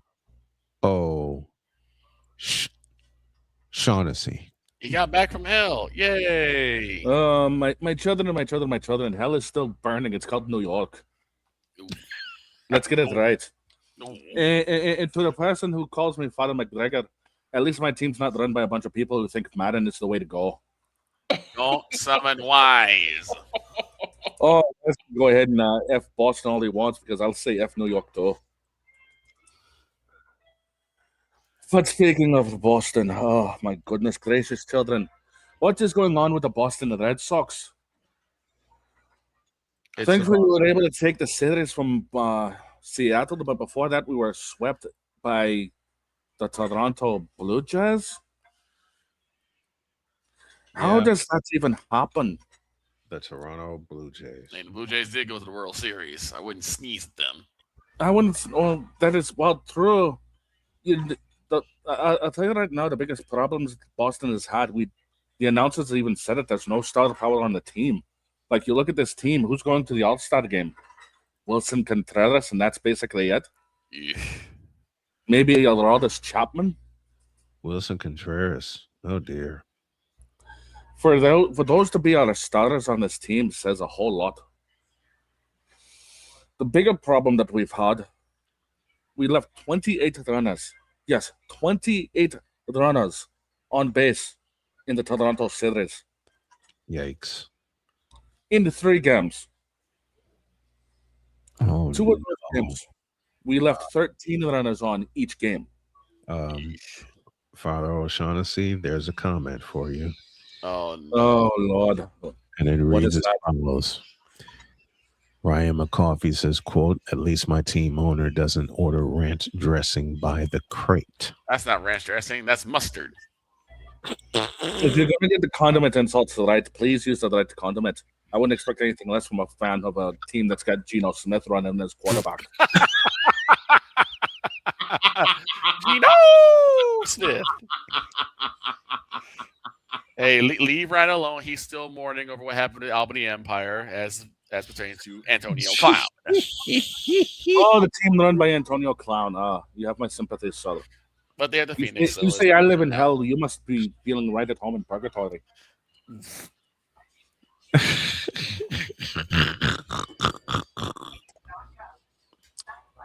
The other problem that I have noticed with my beloved Boston Red Sox is the fact of our pitching staff. Yeah, you ain't got no arms. I mean, Ranger Suarez and Connor Early both had a couple of good starts in Seattle, but besides that, what are we doing in Boston? What are we doing? You raised all that capital for Ranger Suarez. Yeah, and look at exactly what has happened. We Not ended up a also getting doggone thing. We also ended up getting Sonny Gray, but look how well that's worked out for us, too. Sonny Gray or Sonny? Never mind. I won't make that joke. No. Everyone else has been making that joke. Trust me, the boys down to Flatties have been making it all day. You know what Boston has to be thinking right now in terms of their in terms of their baseball team? What do we? Pretty much. There's no other way around it. There's no way we're going to end up seeing 500 at the end of the season. We'll be lucky if we end up, anywhere close to 500 by the All-Star game in the next couple of weeks. So I don't see Boston doing much of anything. So the question is, are we going to be buyers or are we going to be sellers come the trade deadline? I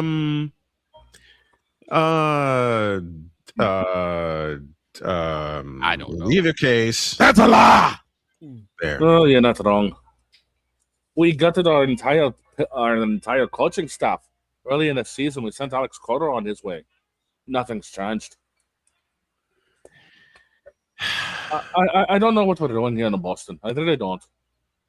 It makes me wonder. I mean, Father O'Shaughnessy.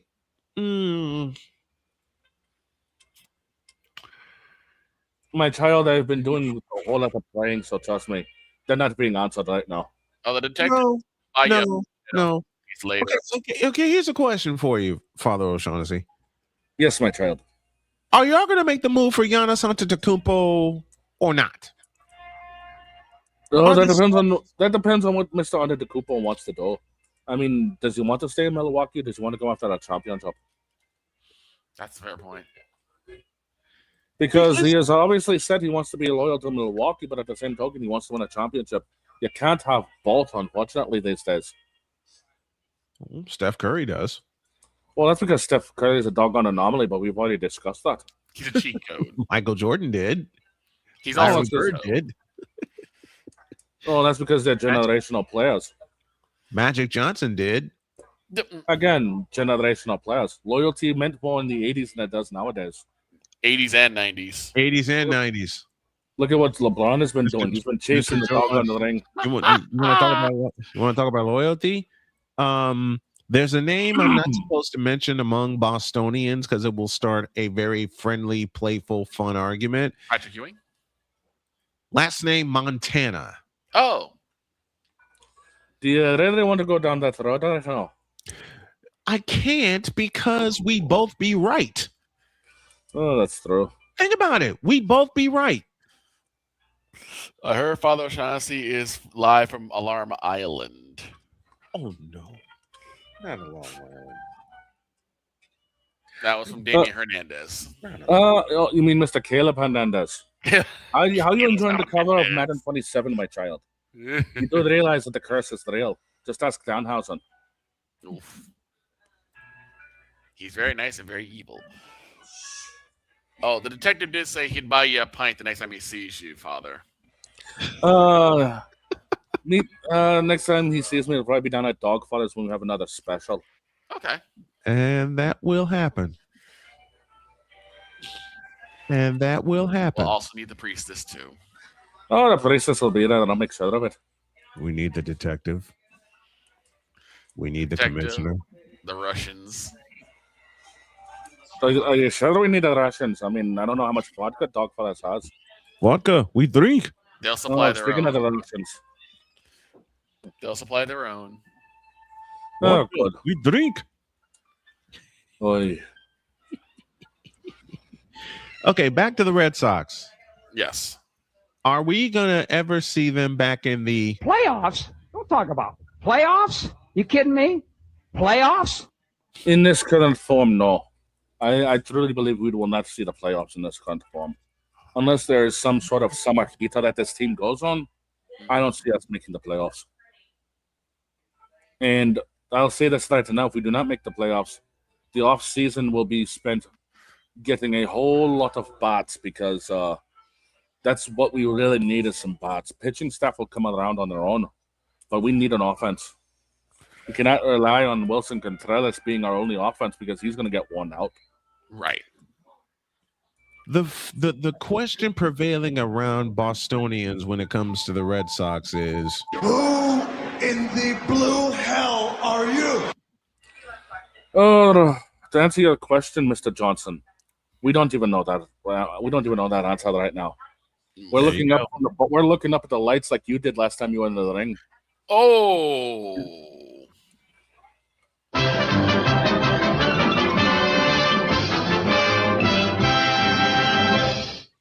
Ouch. Ouch. I think that will call an end to that. Someone really made the father angry. Really bad news, as Victor would say best. Oh my gracious. I think I'm going to kill it here and save my White Sox praise rant for tomorrow. Okay. Then in the name of the Tom Brady, the Manny Ramirez, and the Cam Neely, amen. And I praise Larry Joe Bud. He said Cam Neely. Well, he could have said Cam Newton. Is that what you got? The hell with Cam Newton. I say Cam Newton. He better. He wasn't a Patriots for a okay, while. listen. Let me get this in. Dear Chicago White Sox. Oh dear. I love you. Yes, you do. I do. But too. how can you get swept by the Detroit Tigers? And 2 games they were leading. Late. Sir Anthony Dominguez, you got to go. You are not our closer. You cannot and should not ever be our closer ever again. So we're going to be in the market for a closer because Sir Anthony Dominguez ain't it. I'm enjoying the Manic just. I've seen him blow. Look, I've seen him. It's the joint MVP. Oh wait. Oh no. Oh jeez. Ouch. Oh jeez. Go ahead, Snowman. Go ahead. I've seen Sir Anthony Dominguez. Mm-hmm. How can I put this lightly? He's like Ryan Dumpster. No, he's worse. No, he's whoa, wait. He's worse. He's worse. I always consider Ryan Dumpster the worst closer of all time. Oh, how is he worse? Oh, that's the birthday girl. Yep, making faces at the birthday girl. How is anyone worse than Ryan Dumpster Fire? Yes. Imagine him as a starter. I don't want to. That hurts. I've seen closers over my 4.5 decades of watching baseball. Yes. I've seen him good. I've seen him bad. I've seen the best. I've seen the worst. We've had 2 good here. Bobby We've James had. Yep. We had Dustin Williamson. We had Bobby Jenks. Mm-hmm. You had Keith Falk before he went to Boston. Keith Falk. We had Keith. I don't give a Falk. Yep. Bad joke. Yes. Bad joke. We had we had Roberto Hernandez from the 93 team. We had a guy that set the record at the time for saves in the season with Bobby Thigpen. Yes. Thigpen, oh man. I haven't heard that name in ages. Sir Anthony Dominguez, what the hell are you doing? Oh. Now, with all that out of the way, with all that, and we need to get back to playing small ball, y'all. Yep. We need to get back to playing small ball. Clark Goodlow says, "Happy birthday, Dr. K." We need to get back to playing small ball because we got the Cleveland Indians coming in here for a big 3-game series with first place on the line. Right. And let me say thank you to the Houston Astros. Why? Because they kicked the Cleveland Indians' asses. And we are I don't know how this is possible, but we are still within only one game of first place in the American League Central. And I will channel Victor Locke as best as I can, because the only question I have right now is how? Yeah. How in the Vita Blue, yellow-bellied, red-blooded hell are we within a game of first place? And it's my wife's birthday. I haven't seen the White Sox this close or in first place since 2021 when they won the doggone thing, when they won the doggone division. Right. Now, did it take them a while then to get started? Yes, it did. Oh, yeah. Are we missing a big bat? Yes, we are in Munetaka Murakami. We miss him, but yes. Guys, Cleveland is here. Yes. And they ain't going away. You got one mission beginning tonight. Kick their asses. They're without a big bat too, and Jose Ramirez. We got to get back to playing small ball. We got to get back to doing what we did best in 2005. It's curse of many teams. They keep wanting to go back to the long ball. They want to go back to knocking them out of the park. Look, if we don't get at least one from Cleveland this week, it's a problem. Well, season's not halfway done. And it's really, in the end, basically a skill issue. Now pick up y'all skills, will you please? Please.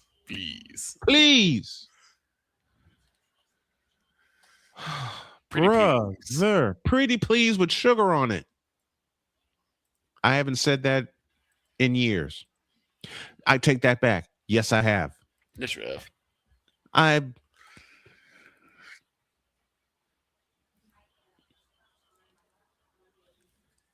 All right, a minute before hour 3. So the third hour is going to be a whole lot of fun because my beauty's birthday is today, like I said. And we did our preview of Game 3 of the College World Series. I gave my message to our beloved White Sox. Father O'Shaughnessy was here, and we may have to bring the detective in. Why are you doing that? Because apparently there's a lot of primetime games with them. Oh, okay. And he wants to find out why. So screw it. I was going to say, you do realize that we still got one other thing to talk about. Oh, we'll get to that. Okay. Matter of fact, that'll close us up. Okay. How's that? Okay. And I don't want to hear anybody saying that's a spicy meatball. I couldn't help it. No. Hour 3 after this. This is Snowman in the Morning.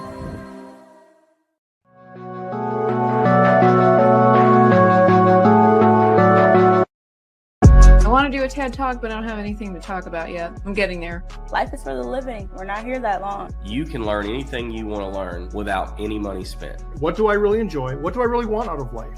I am your host, WIZE. Are you in a life holding pattern? Well, this is for you. Welcome to the Stuck in My Mind podcast. Live every Monday, Tuesday, and Wednesday at 4 p.m. Central.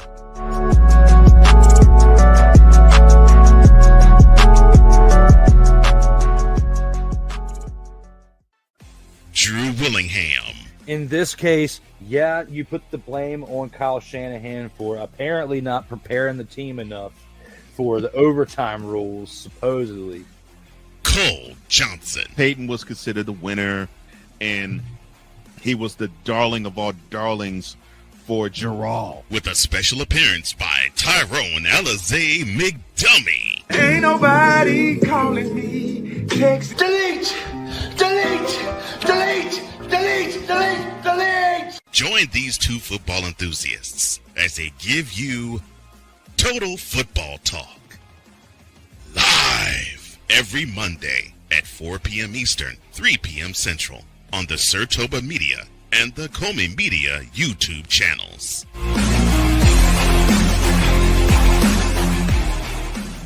Join the transporter to Hades. Your butt and gut becomes one.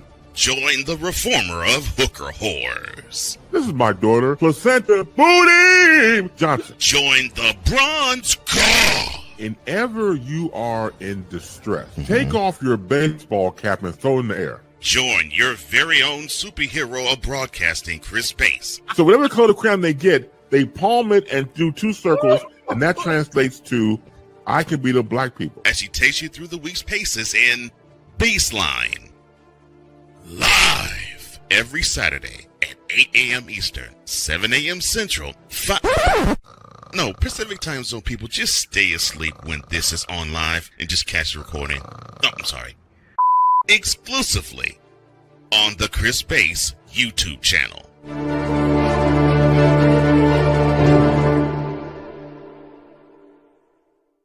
Here's an important message from the Diabetes Solution Center. Do you like pricking your fingers to test your blood sugar levels? No one does, but it's important to maintain your health. And now, by wearing a small remote device called a continuous glucose monitor, or CGM, you don't need to prick your fingers anymore. It's easy to use and helps you make more accurate diabetes treatment decisions. If you are testing your blood sugar 3 or more times daily, injecting insulin, or using an insulin pump, call the Diabetes Solution Center right now. And if you have Medicare or most major insurance coverage, you may be able to get a new CGM at little to no out-of-pocket cost. Shipping is free, and we'll even bill your insurance company for you. If you are testing your blood sugar 3 or more times daily, injecting insulin, or using an insulin pump, call the Diabetes Solution Center right now to learn how to end the painful finger sticks and get your own continuous glucose monitor, or CGM, at little to no out-of-pocket cost. 'Cause we take this job so serious. Gerald Jones has no brains. His football acumen is the same capacity as Gun Run's moral capacity. What in the all types of blue hell? This is Snowman in the Morning. I still have to avoid drinking stuff when I hear that. Shane? I still have to avoid drinking water when I hear that. I'm sorry. Hour just 3. 12:04. 12:04, and we owe y'all you. a night tea. This is Snowman in the Morning. You're listening to WQVZ, 1700 AM Mission Radio. Broadcasting live in your region, across our nation, and around the world. This is Snowman Multimedia. We need to see it. And Father Ashanti need to go to hell. It's really, in the end, basically a skill issue. Here he is back in the shotgun, takes a snap, throws to Jesus Christ. Shut up! Well, that game sucked. I'm on Alarm Island. Give me them cocks! Now get out my face, you thirsty bitches. Now get out of my face, you thirsty bitches. Now get out of my face, you thirsty bitches. Now get the hell out of my face, you thirsty bitches. Here's the birthday girl. There she is. Yep. There's the Happy birthday birthday, Jodi. Mhm. Hey, I already kissed you. give me another one. God. What Give is me another wrong one. with you? Because I love you, kisses. Yeah.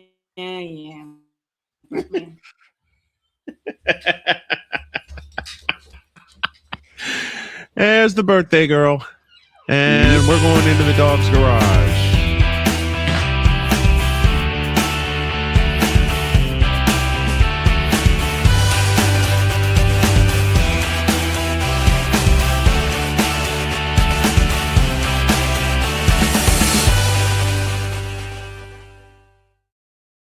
Start your engines. And there's Pumpkin.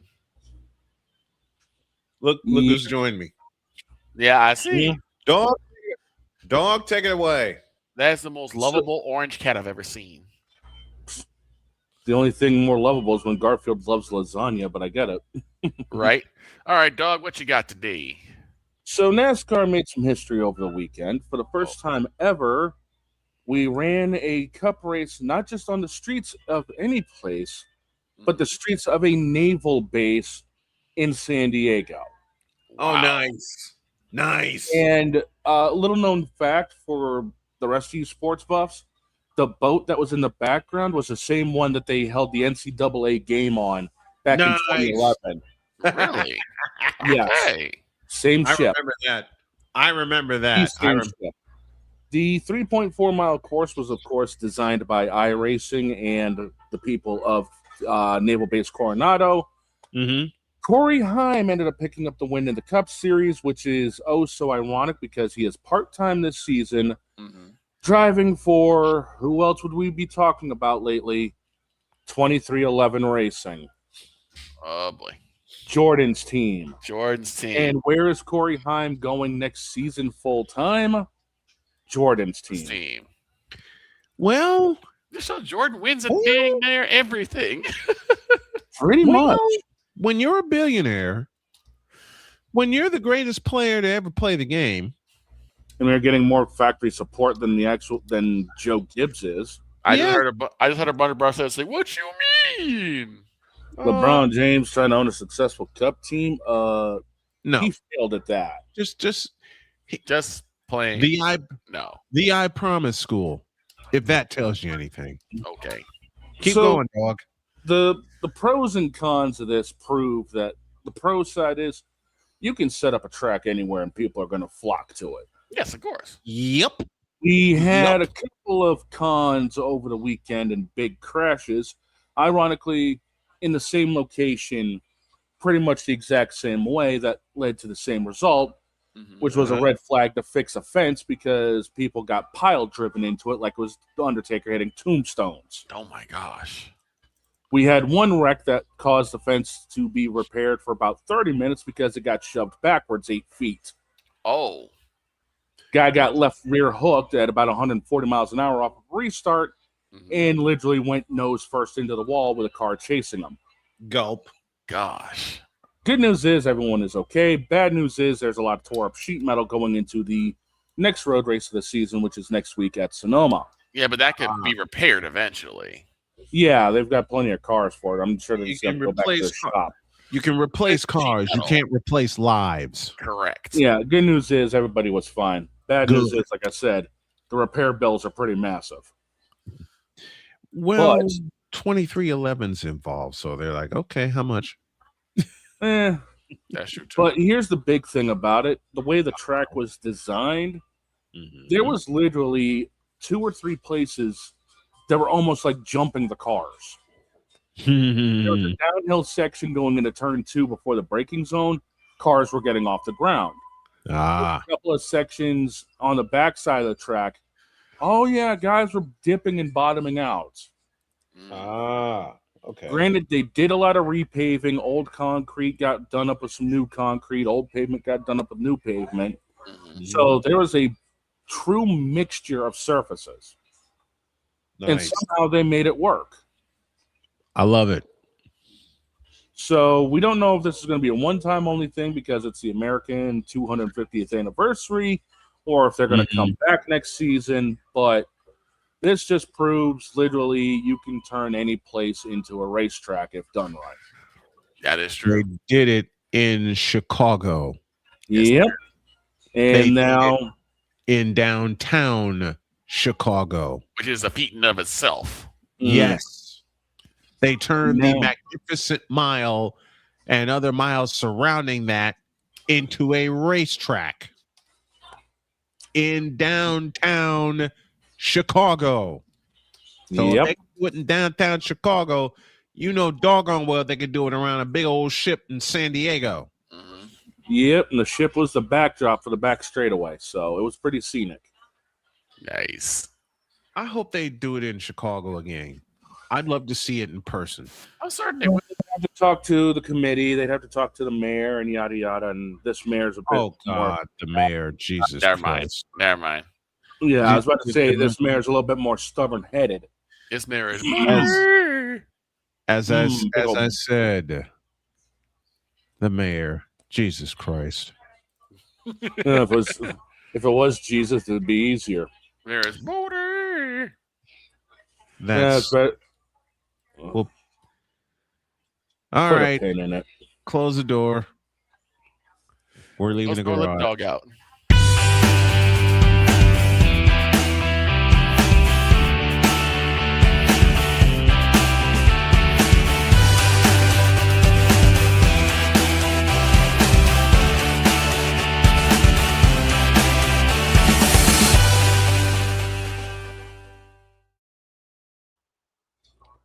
Oh my God, Damien, what the hell? You know what I said at the end of hour 2? Yeah. I think I'm going to put it in a full take for hour 3. Okay. Do it. And I'm still floating because I got a kiss from the birthday girl. Yeah, Back after this. This is Snowman in the Morning. The original Think Drink is back. Level up with proven ingredients formulated to crush your competition. No gimmicks, no jitters, no messing around. Just high potency results that keep you moving day or night. There's a new nerd in town, and we came to play. Nerd Focus. Smarter than energy. Here's an important message from the Diabetes Solution Center. Do you like pricking your fingers to test your blood sugar levels? No one does, but it's important to maintain your health. And now, by wearing a small remote device called a continuous glucose monitor, or CGM, you don't need to prick your fingers anymore. It's easy to use and helps you make more accurate diabetes treatment decisions. If you are testing your blood sugar 3 or more times daily, injecting insulin, or using an insulin pump, call the Diabetes Solution Center right now. And if you have Medicare or most major insurance coverage, you may be able to get a new CGM at little to no out-of-pocket cost. Shipping is free, and we'll even bill your insurance company for you. If you are testing your blood sugar 3 or more times daily, injecting insulin, or using an insulin pump, call the Diabetes Solution Center right now to learn how to end the painful finger sticks and get your own continuous glucose monitor, or CGM, at little to no out-of-pocket cost.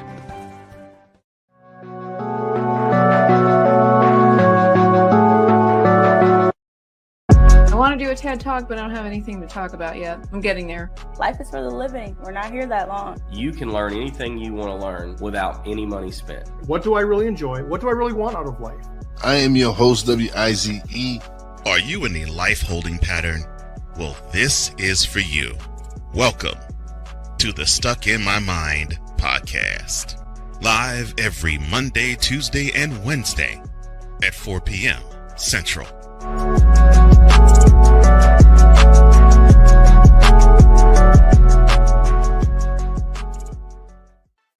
Drew Willingham. In this case, yeah, you put the blame on Kyle Shanahan for apparently not preparing the team enough for the overtime rules, supposedly. Cole Johnson. Peyton was considered the winner, and he was the darling of all darlings for Gerald. With a special appearance by Tyrone Alizé McDummy. Ain't nobody calling me. Text delete, delete, delete, delete, delete, delete. Join these two football enthusiasts as they give you Total Football Talk. Live every Monday at 4 p.m. Eastern, 3 p.m. Central on the Sertoba Media and the Comey Media YouTube channels.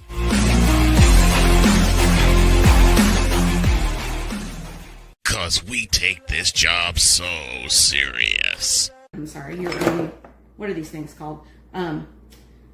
Spices? Spices, thank you. My brain went bleh. What in the all types of blue hell? This is Snowman in the Morning.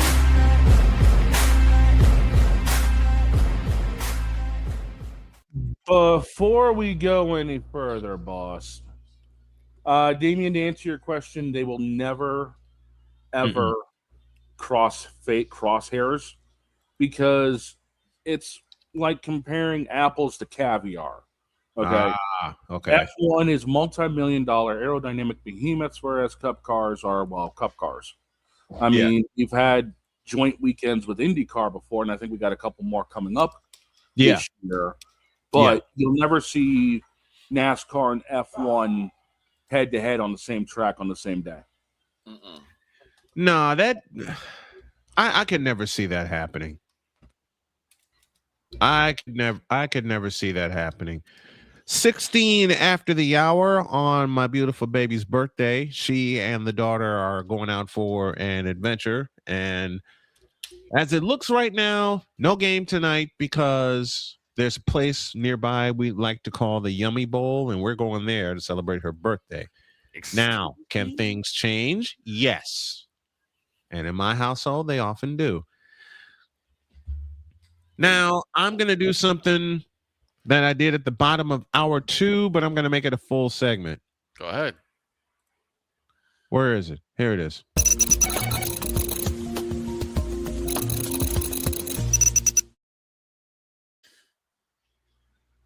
Oh boy. First and foremost, after the first couple of games that I did this season for my beloved Chicago White Sox, I thought, here we go with another growth year. Right. Another painful situation of a season. Wrong. You were These kids have come together, and I absolutely adore that. Now, did they take a few on the chin against the Detroit Tigers? Yeah, they did. They've lost 5 out of 6. But a lot of teams take L's. A lot of teams go through this when they're going through growing pains. The Detroit Tigers are the Detroit Tigers. The Tigers are the Tigers. I mean, hell, Ryan McCarthy and I did our preview going into the season. We thought it would be the Tigers and the Indians fighting it out for the Central Division. Right. Nobody said anything. Well, I gotta be honest. I harbored a feeling about the Chicago White Sox. Why? A, I'm a homer. Can't help it. But B, I saw something at the end of last year that said these kids could pull it together. Homer.exe always engaged. Oh, hell yeah. Yes, it is. Oh, hell yeah. White Sox, Colts, 49ers, Warriors, Bulls, Spurs. Did I miss anybody? Northwestern, Indiana. Anyway. Beaver. And as BGS says best, the Hoosier Shuffle for the Indiana Hoosiers winning the national championship. Anyway.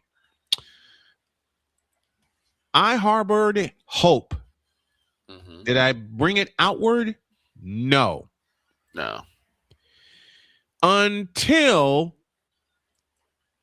we saw, we kicked Toronto's asses. Right. The defending, we've lost 5 out of 6 to begin the season. Including a massacre against the Bruins. Oh, not the Bruins, the Brewers, excuse me. Don't ever put Bruins and Brewers in the same sentence, okay? One team wins, the other's the Bruins. Oh, don't summon him again, please. Ouch! Like I said, one team wins, the other's the Brewers. I'm talking about the massacre that happened with the Brewers in the beginning of the season. I mean, the first run of the game and the last run of the game were home runs, okay? And I had the pleasure of calling both of those. Yep. All right. Since that time, since they lost 5 out of 6 to begin the season, these kids have come together. Yes, they have. And I love these guys. Now we're dealing with a couple of injuries also, but listen to some of the players in this lineup. Edgar Carroll, Munetaka Murakami, Chase Mydroth, Colson Montgomery, Miguel El Tigre Vargas, Davis, my favorite Martin.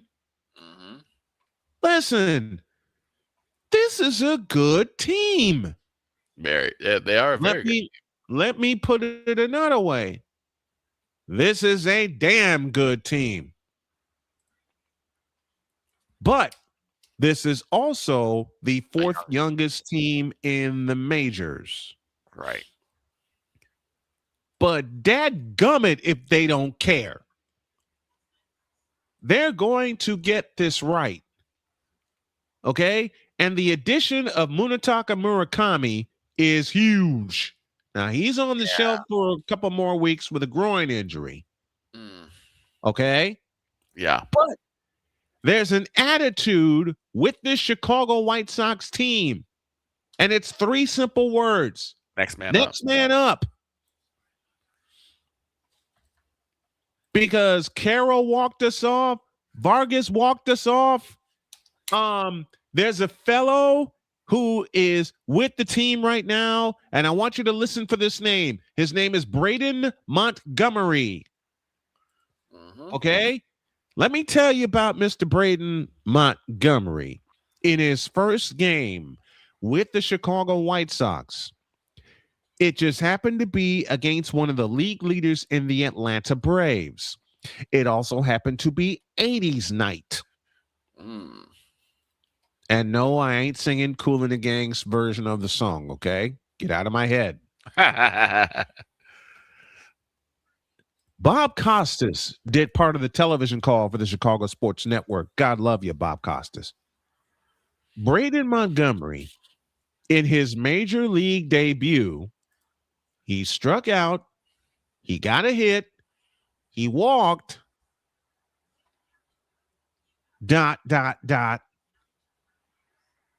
and walked us off in the 10th inning with a 2-run opposite field home run. That's the kind of stuff that gives me hope for this team. Right. They could take a few on the chin all they want. I mean, hell, 2005, they lost 7 in a row on their way to the World Championship. Right. Okay? It's a 162 game season, but dadgummit, these kids are good. Yes, they are. They're going to get the test of the season when they face the Cleveland Indians this week, today, tomorrow, and Wednesday. And I'm doing the getaway game because the getaway game is at 1:10 Central, 2:10 Eastern. I'm doing that one. This is a litmus test for these White Sox. Right. John Zaglo, who's very, very dear to me, in 2021 said on his program that when the White Sox won the Central Division, they bought themselves some equity for about 7 years. 5 to 7 years. This is year 5.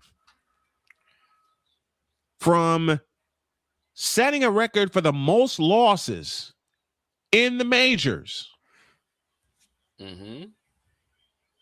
to competing for the division in 2.5 years. Even if they don't get to the finish line, I'll take it. Because all it can do is just reinforce this team getting stronger, drafting even more better pieces, putting them in this lineup. And Will Venable,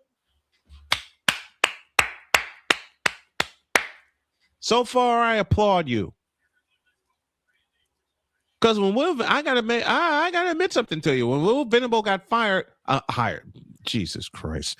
When Will Venable got hired by the Chicago White Sox, no, that's not a premonition. I hope not. I said, who the hell is this? I'll tell you who the hell Will Venable is. He's figuring out what buttons to push. I'll tell you who the hell Will Venable is. He's figuring out which pitchers to throw. And Shane, you ain't gonna like me for this. I'll tell you who the hell Will Venable is. He's everything that the Bruins ain't. Mm. Mm.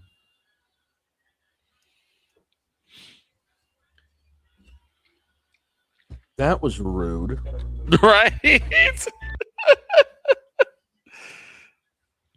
Rude. I was trying not to smile nor laugh. Anyway, this is a good team. The Chicago White Sox are a good team. Okay?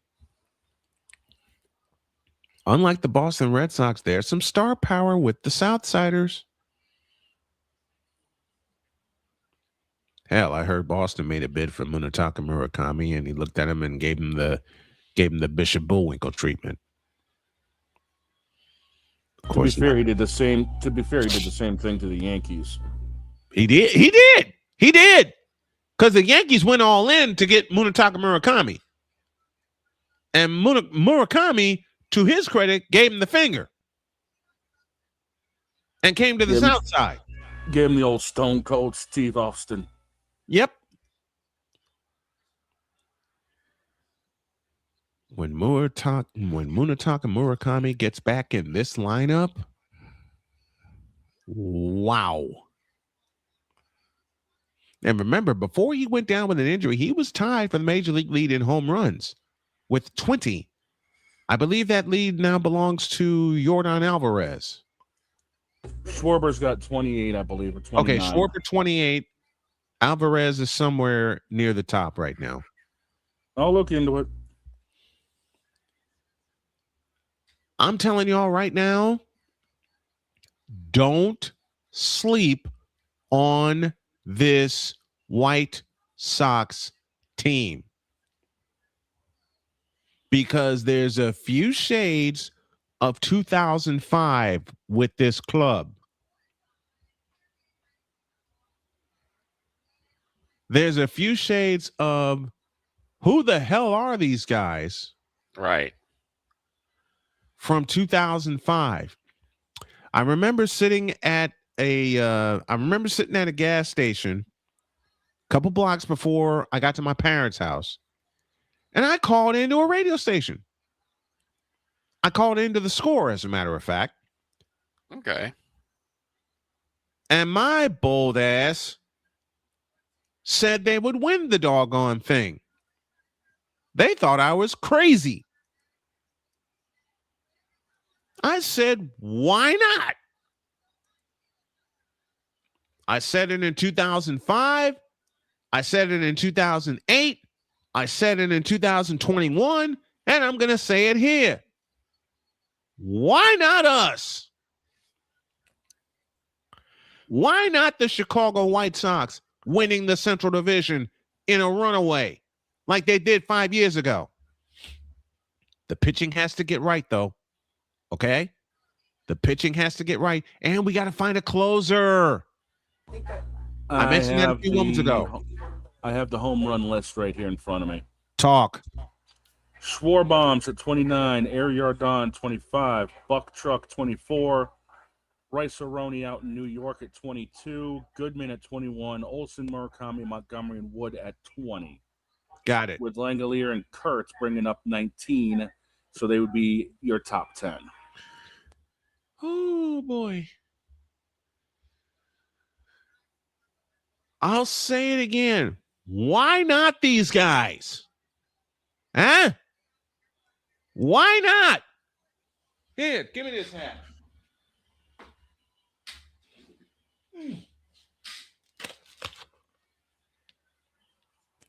Why not? There you go. You know what I mean? I mean, it's June. It ain't September. I know that. But a year ago, no one thought the Toronto Blue Jays would get as far as they did. Right? No one gave the Toronto Blue Jays last year a chance in hell to reach the playoffs, let alone Game 7 of the World Series in the 11th inning. And I'm still paying for that vocally because I lost my mind and my voice.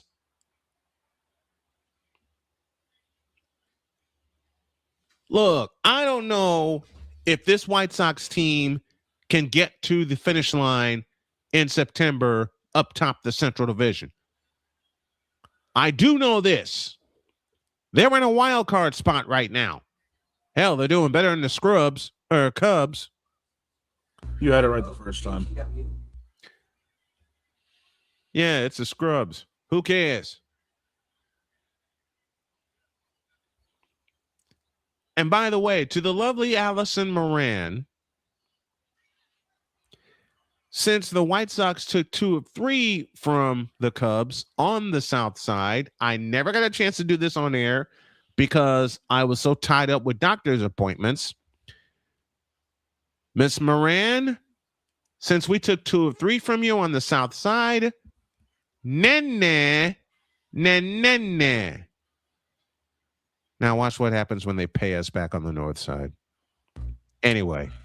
Receipt book will be getting filled up. Oh, I know. And she's going to have a receipt book bigger than the Sears Tower. I said it right. Sears Tower. That's right. Who the hell is Willis? I don't know. Who cares? But I'll say it again. Now watch what happens when I'm sticking my tongue out at Allie and the Cubs wind up kicking our asses in Raggedy Field, and Allison's going to have a receipt book the size of the Sears Tower. Mic drop Moran. Mic drop Moran, absolutely.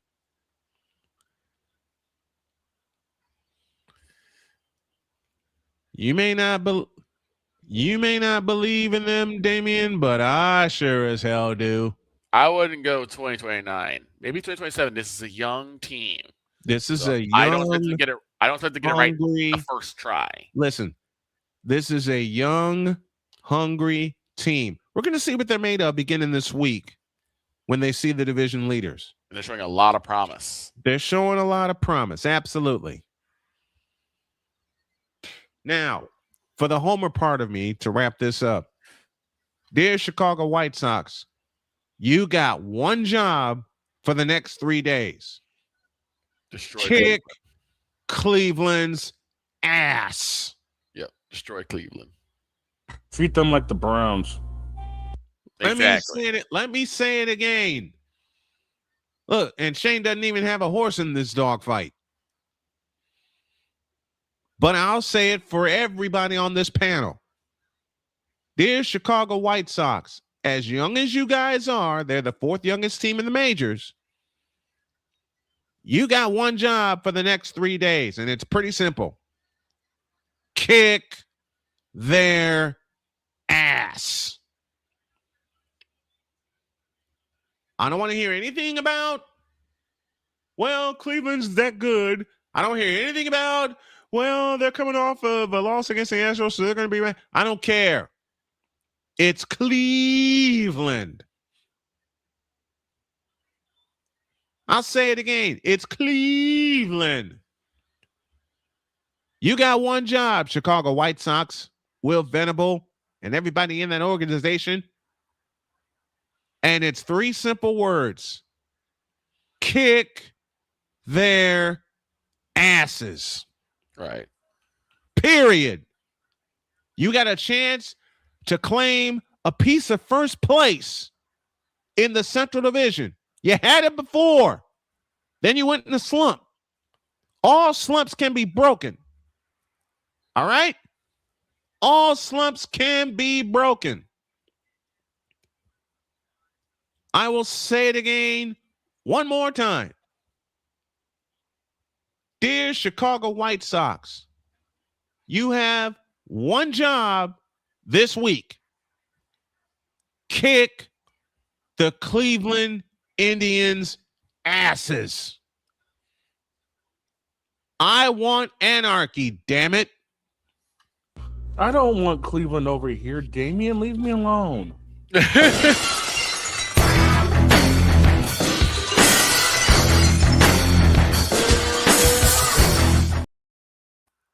By God, that's Austin's music. Sorry, it ain't September. I know Cleveland right now is thinking, we do not care.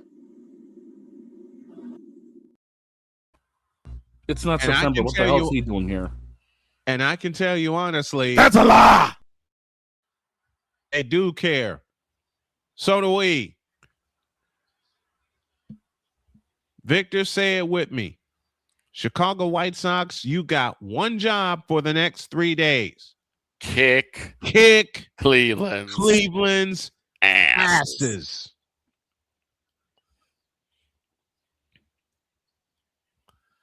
That's it, and that's all.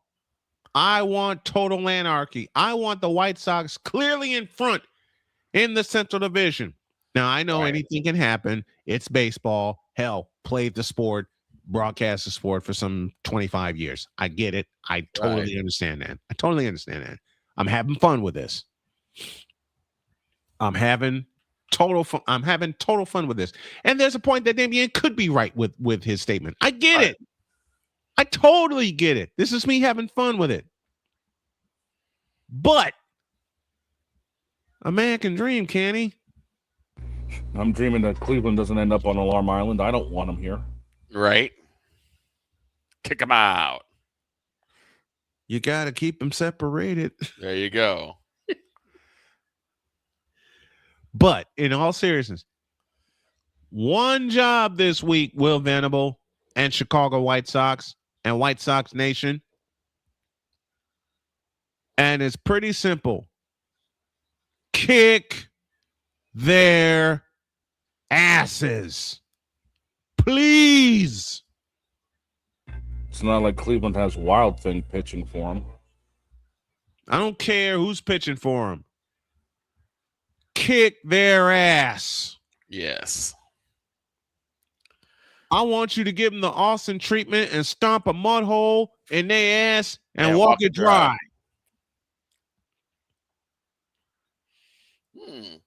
Chicago rugby team is kicking ass. Good. And the White Sox need to do the same.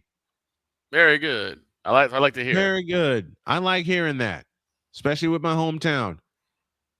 Chicago White Sox, I beg of you, kick their ass. Please. That's Snowman's take. What's yours?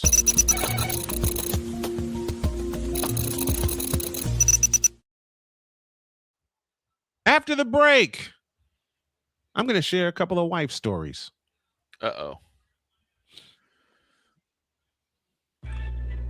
And I was reminded of another story that happened to a friend of ours that apparently he wants me to bring up. Oh. Like he almost had an altercation with a bronzexual. Oh, God. Don't make me cuss. All of that in a deuce. This is Snowman in the Morning. SeatGeek is the ticketing app for fans like Boomstick Lady. No free throw is safe from the roar of her sticks.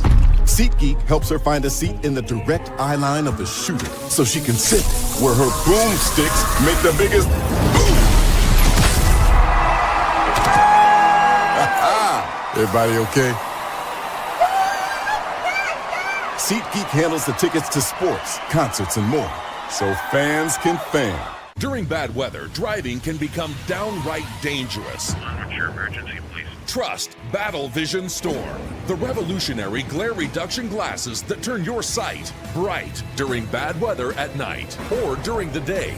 Watch your ordinary vision become extraordinary. Battle Vision Storm uses light optimizing lenses that block blue rays so you see clearly in heavy rain at night or blinding snow during the day. Heavy rain, snow, sleet, or fog can make it impossible to drive. Not with Battle Vision Storm. Get your Battle Vision Storm for only $19.99. But wait, due to rising costs and supply chain shortages, this may be your last chance to get your very own at this low price. There is a strict limit of 4 Battle Vision Storm per order while supplies last. Don't wait, order now. Call 1-800-483-6319 or visit battlevisionstorm.com. So call 1-800-483-6319 now. Whether it's news, The largest egg producer finds bird flu in chickens at a Texas plant. Weather. Devastating tornadoes rip through the heart of the United States. Inspiration. A breast cancer survivor completed the journey of chemotherapy and now begins a future one of matrimony or sports. Michael Jordan is shown on a photo with Diddy. LeBron James has a video extolling the virtues of a Diddy party. This has been yet another Beating a Dead Horse presentation. We got you covered. BS3 Network, in association with Comey Media Incorporated, proudly present The Morning Shift with Cole Johnson. Live every weekday at 8 a.m. Eastern, 7 a.m. Central.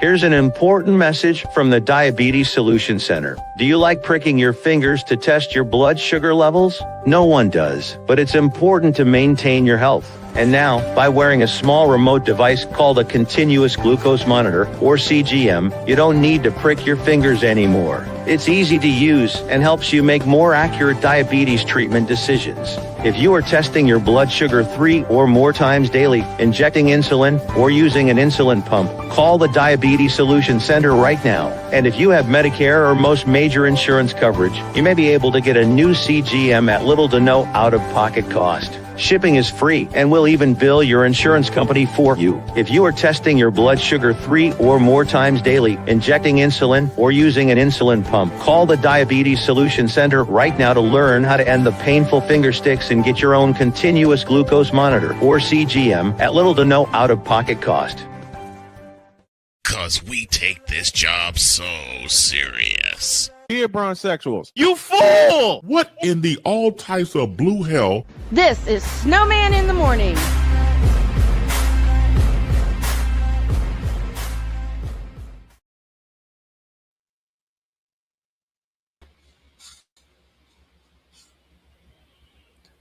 Okay. I think we run into a problem. Being what? I think I froze. You've been fighting that all day. Yeah. I think we'd be better off just cutting it here and working on it. Yeah, we're going to kill it. We'll kill it here. We'll kill it here. Besides, I got a birthday to continue to celebrate. Have a great day. God bless. Remember to make your next move your best move. Always remember, if your dreams don't scare you, they're simply not big enough. Dream big, do bigger. We are, and we hope you all are too. So long, everybody.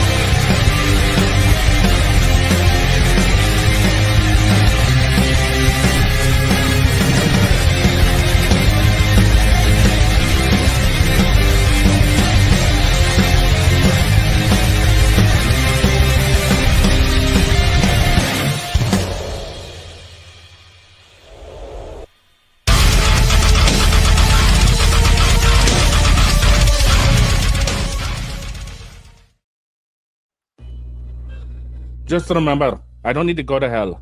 That'd be being a New York Jets fan and rooting for Geno Smith. Oh dear. Chicago White Sox, you got one job. Yeah, one job. Kick their ass. Please.